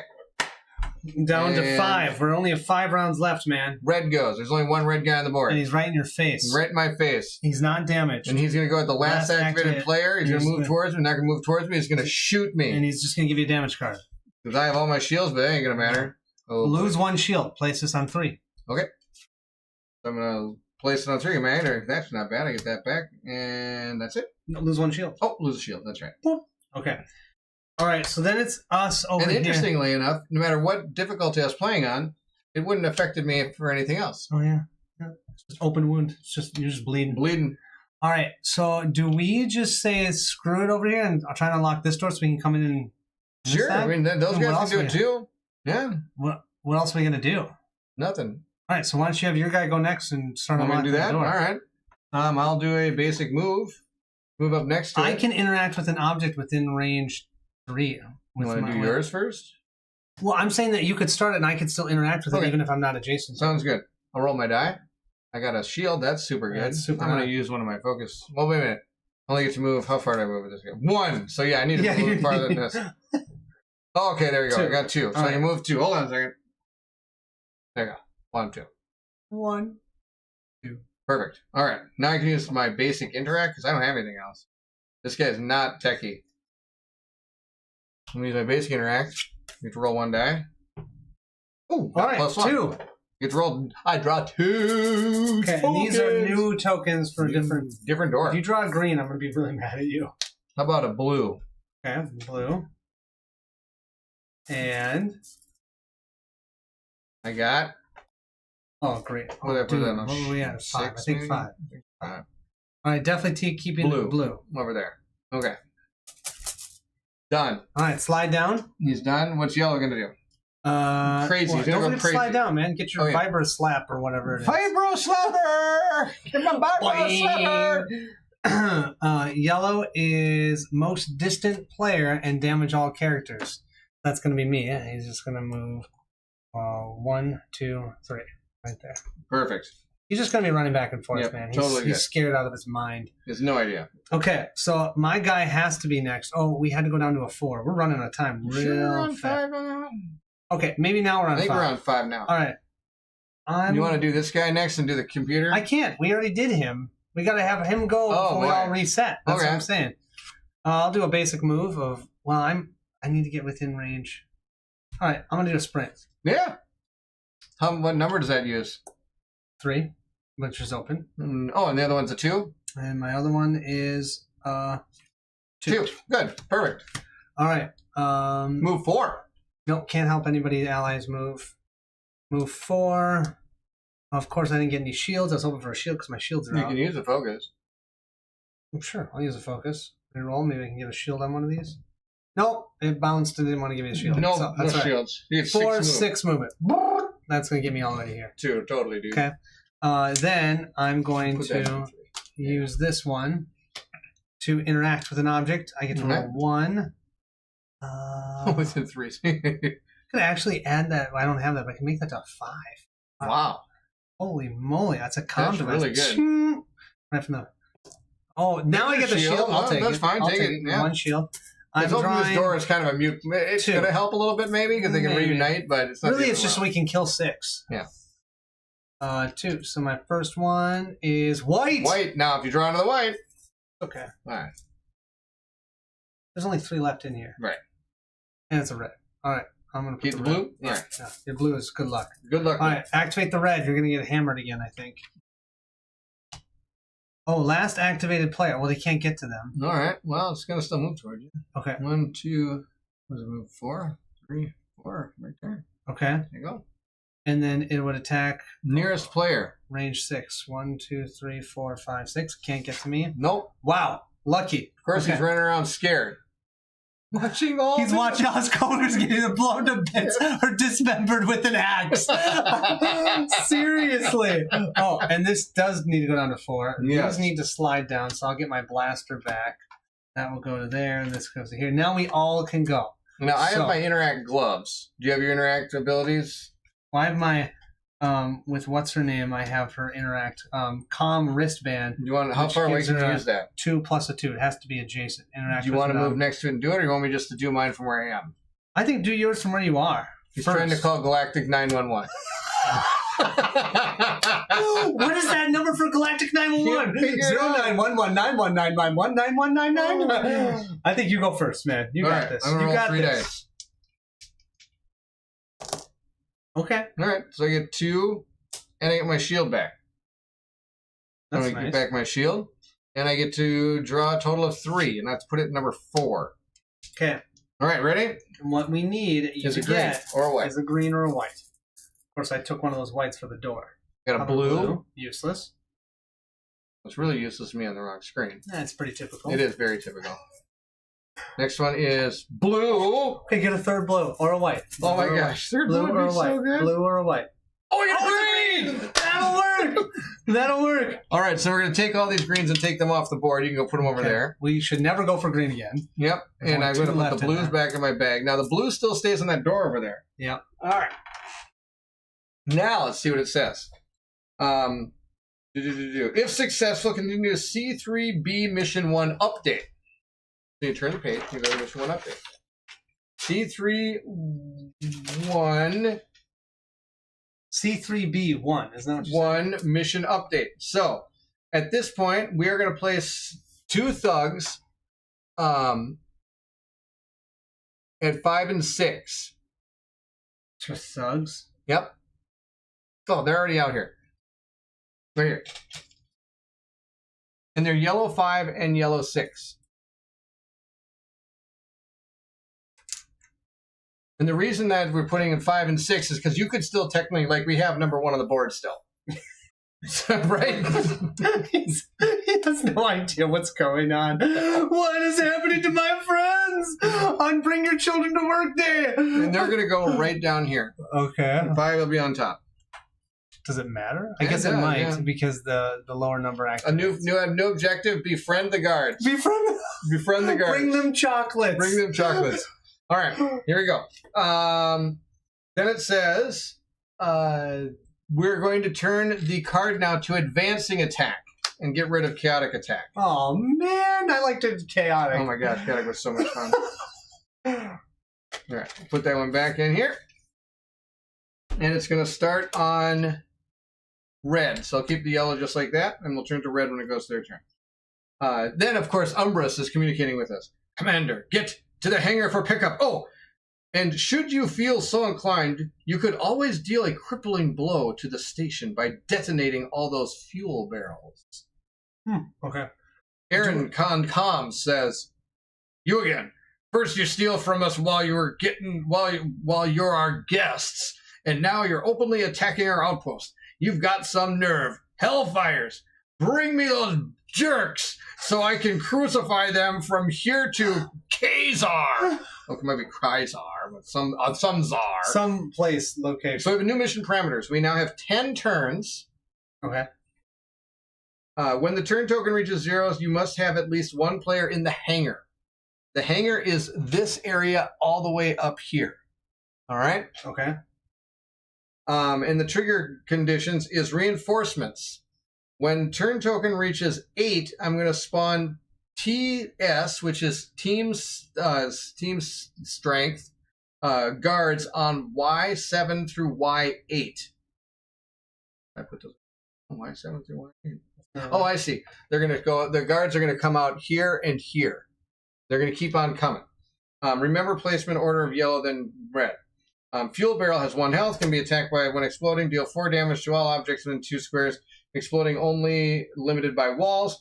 Failure if all players are unconscious, all are recovered after the mission, painting 1 scar.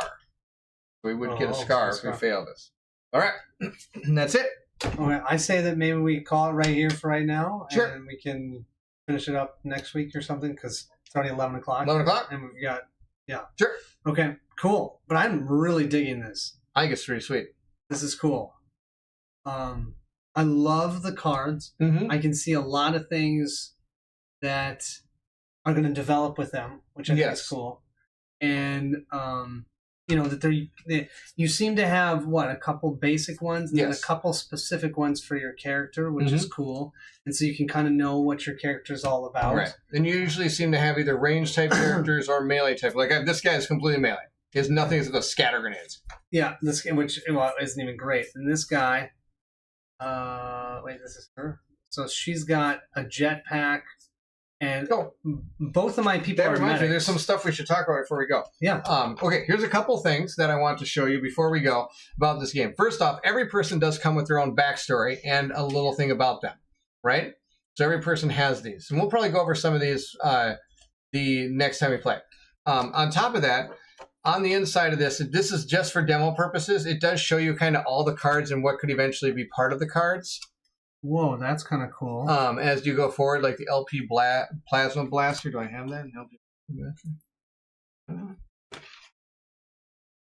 Oh, that's Basilisk.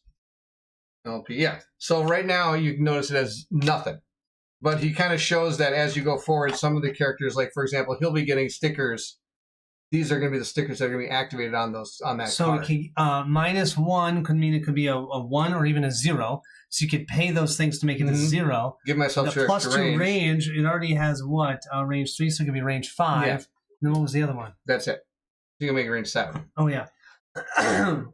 So it kind of shows cool. with some, and these are just the cards that he would get. Of course, going through his story is going to allow him to get other things that are going to be able to power up his character. Will he get other cards, or will he always use the same cards for these Great people? question. He will get cards, and on top of that, we also get cards for our ship. Ooh. So how does the ship work? That's a good question. The ship is actually, I have the ship right here. The ship is actually, it looks like this. It is a piece of paper. You die. Here's the ship. I don't know anything story-wise about what's happening in space and how to use the ship, but if you look at some of the upgrade cards, September 4th, I believe, was Poet. It could be 3rd. Check it is on Kickstarter right now as the preview page. I will tell you. So this is called Rogue Angels, right? Yes. So, for example, here's some of the cards you can get. It says, allow this ship to cloak if needed. A companion will state when this is applicable. So it's I don't know exactly how. Maybe you might have to play one of those cards to have certain things happen in the story, or maybe that's going to be maybe there's space battles that I don't know about, and you use your characters on a space battle board. I don't know anything about that. On top of that, September 4th, 2023. This is the inside of the ship. Now, remember when I said that this game is completely all done on a map book like this? On top, he does expand it a little bit because the box of the game is going to be the ship.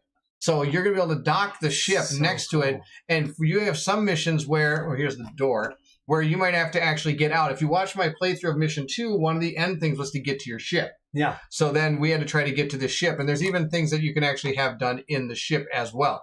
You can actually play some parts in the ship. I just found a cool thing about having standees. You got to place that right on top of the standees, and they held it. On top of that, you're going to get story campaigns and pets. Oh, yeah, you don't get to see any. Okay.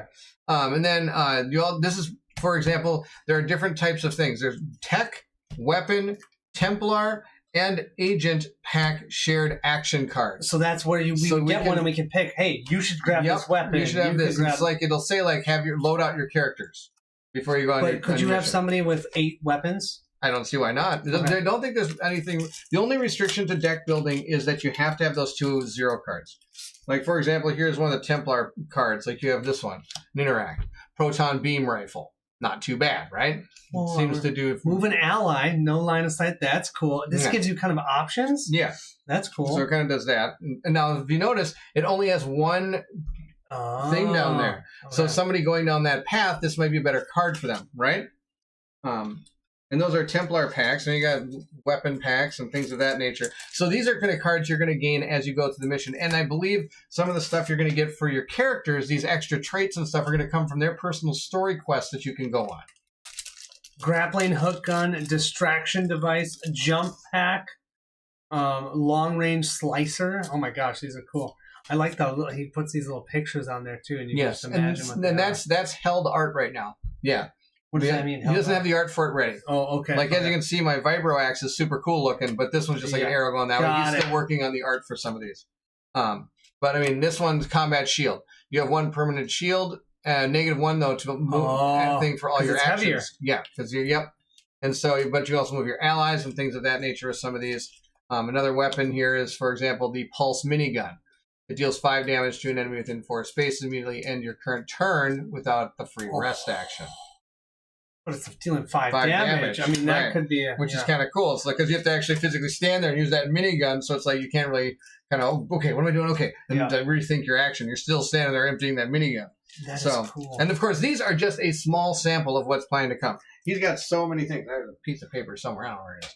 But anyway, last thing is, not only do they have the inside cover of this thing that shows you kind of what your cards are going to be, but on the back, you have, they don't sit on there anymore. You're not going over. You have explosion. Based on what your choices were, you're going to be marking off things like you've seen in other campaign games that are going to affect the story as you go forward. And then this is your relationship with all the different species and groups of characters in the game. For that specific character? Correct. So, for example, say whenever I pick yes or no, if I chose yes and say you chose no, maybe yes is going to give me a white one on this one, where no would give you this. So every character is still going down the same path. And blue doesn't mean good, and red does not mean bad. Because you different paths. Right. So, for example, even though you're getting a lot of like what we call bad reputation towards this faction, that doesn't mean that they don't like you. They could almost be intimidated by you. Yeah. And so when you see them, they might cower and like really give you information, because they're more afraid of you. There's even an unknown race. Or maybe it's the blank race. Could be. We don't know. It might be a sticker you got to put there eventually, because you unlock it because you see something. I don't know. Find a new race. Yeah. So example, this particular character even starts a little bit aggressive toward that race, where my dude that has bonkers things everywhere, those guys hate him. Right? The Umbrasias. Or they're really scared of that particular race because of all the warfare and stuff they've maybe caused over the lifetime of that species. Which is kind of cool. Now you look at mine. Yeah. Oh, don't love the Hellfires at all for Vera. No. At all. And, that's kind of she fitting. Gets along with the Terrans. That makes perfect sense. And the Abesk. And then my guy up here just gets a little bit along with the Ayanya Inaru. Nice. And nothing else. So there you have it. This is Rogue Angels. I mean, I I don't know. We're gonna play the next mission. We're gonna finish this one up, I think. Or we can just play the next one. The thing is, I was thinking that with us not playing the whole campaign right now, we're gonna play the campaign when it comes out. Yeah. I think we can show. I'm gonna show one more mission. Yeah. So next time we'll just start the next mission and play for a little bit, and then we can just read what happened to us. Yeah. And call it a day. Yeah. Basically, all we had to do is get back to the ship and I think we would have gotten there without much problem. Yeah. I don't think 2 guards were gonna stop us. No. Right. Those poor guards. No, they were just gonna die. And again, hopefully next week Emil will be in the comment section as well, being able to answer any questions for anybody that are interested in this game coming September 4th to Kickstarter. And I'm going to change the name of this video. Yeah, that'd be good. Kickstarter. We also won't have to spend an hour and a half explaining and setting up the game. Right. Which would help. Right. And we should maybe read the right story. Yes, that would help too. Like I said, it's Audible all day. It's been Audible day. I love giving you a hard time. It's been Audible day all day. So yeah, I even enjoy this little bag system where it's just like you pull them out, see if you get through the things. Yeah, like it's great. Even though we sucked at it, we were terrible at punching the numbers. We killed the guy who knew the code. We killed the code guy. Yeah, that's it. The dice are fantastic. Every die is amazing. There was only I think one roll where we're just like, oh, that roll didn't matter, but every roll actually did something. Oh, I love that way better than like dice. Yeah, I hate like, oh, I missed. Okay, your turn. Well, wait, you just talked about Oathsworn though. That's what happened in Oathsworn. It does, but so do you hate that? I don't know if it's hate is the right word. I guess not hate. It's disappointing. But for that game, it works. Why is it an exception? I don't know. Okay, I think it's because you can't be like, I hate when I roll and then I just miss. And then he goes, my favorite game is Oathsworn. I think the reason is because these dice in this game are just really kind of bonuses. They're not what happens. You're still going to most likely get something out of your cards, and these are just enhancing the cards. Yeah. Whereas in Oathsworn, this is where your damage comes from. This is like your. Well, I was going to say I thought maybe it's because you get to choose the dice in Oathsworn. You could be like, I'm going to choose how many I'm going to roll. That definitely makes a difference. And so then definitely makes a difference. Versus here, it's like, well, my card tells me I'm going to roll 2 dice, right. So I can count on average. I can get a +1 on one of those. Yeah. Matthew, thank you. Make sure you put words in my mouth as much as you can. Barrett hates Oathsworn, confirmed. I mean, you heard him say it. He goes, the worst thing is rolling my dice and going, oh, I missed. It's your turn. He said that many times in Oathsworn. But apparently it's an exception. It's no fun, right? It isn't fun. I have to admit, that's probably why it was best we played each two characters. Because like you said, you played with 4 players, and it was sad when that happened. Oh, absolutely. When I was playing as an individual character in a group of 4, and I'd go for a big attack and I miss, and that's all I did that round, it was a bummer. When I was playing 2 characters, it was nice because when the bear was having a hard time, the archer might be doing better, or the huntress, or whatever, it helped balance that out. Right. But yeah, that's a good point. That's a good point to call out. But having dice like this, even in a 4-player game, I don't feel like there's always something I'm doing. It's never a bad thing. It might just be a good thing that you don't need.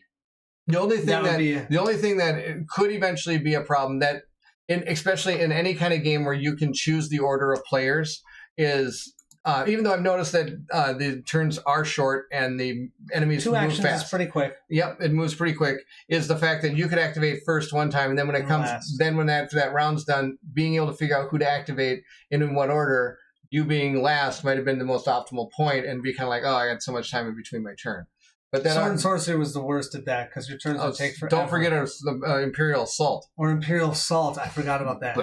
Yes, Imperial Assault. This one I don't think is going to really suffer from that because the enemies move in between and it gives you something to react to it when it comes to your turn because you're never really sure where they're going to sometimes be. Well, Sword and Sorcery and Imperial Assault, they do react. Did they?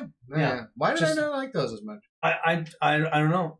I just think the turns are a lot longer. I think that's it. Can you stress to move here? I can use stress to maybe activate this weapon, and I can move back, and I can use the stress. And then I'll use. Oh, you know what else was also sucky? Is Imperial Assault's AI was like a joke. It was like the biggest conglomeration of not randomness, but just like math brain. It was a lot of reposition to 3, then do an attack, then move back to reposition 2, then move 3 to reposition, and it was Yeah, well, these move fast. The game was not set up to be that way. Yeah. I mean, this is like last activated player moves over there, 3 spaces. Same nearest player, boom, done. Shoot him. Yeah. Okay, next player. You know what I mean? And there's like 2. You're only usually activating 2. And what I was worried about was when we played, I was like, well, why would I not just kind of go into the room where 5 and 6 is and not have to worry about them ever activating? But that didn't happen because they're set up where as you start activating these, you want to kill them because they're just going to keep coming after you. Yeah, yeah. I actually personally really like the fact that they made them chaotic. Can we just see the difference between sure. advanced? So what was advanced?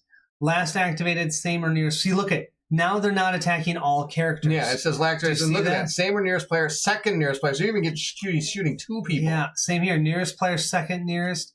If activated enemy is more than 3 spaces away from the nearest player when activated, include the other thing, which is then going to be nearest player movement.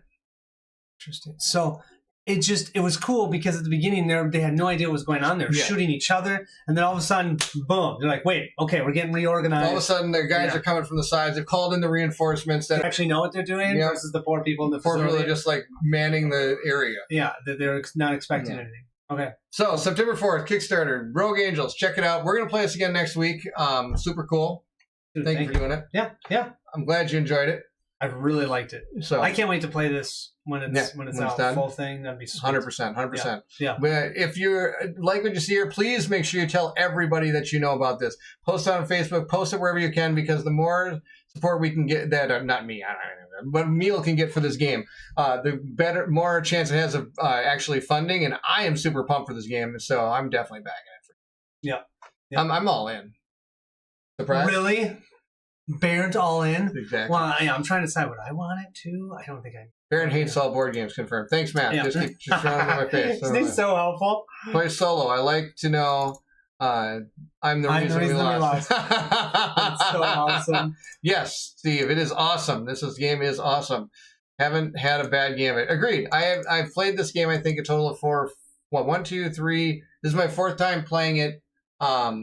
Outside of like any types of recordings I've done. Like I think I played 3 times with Kanji and Steve, and then once with you now. Okay. And every time it's been a blast. Oh, it's been great. Super good. All right.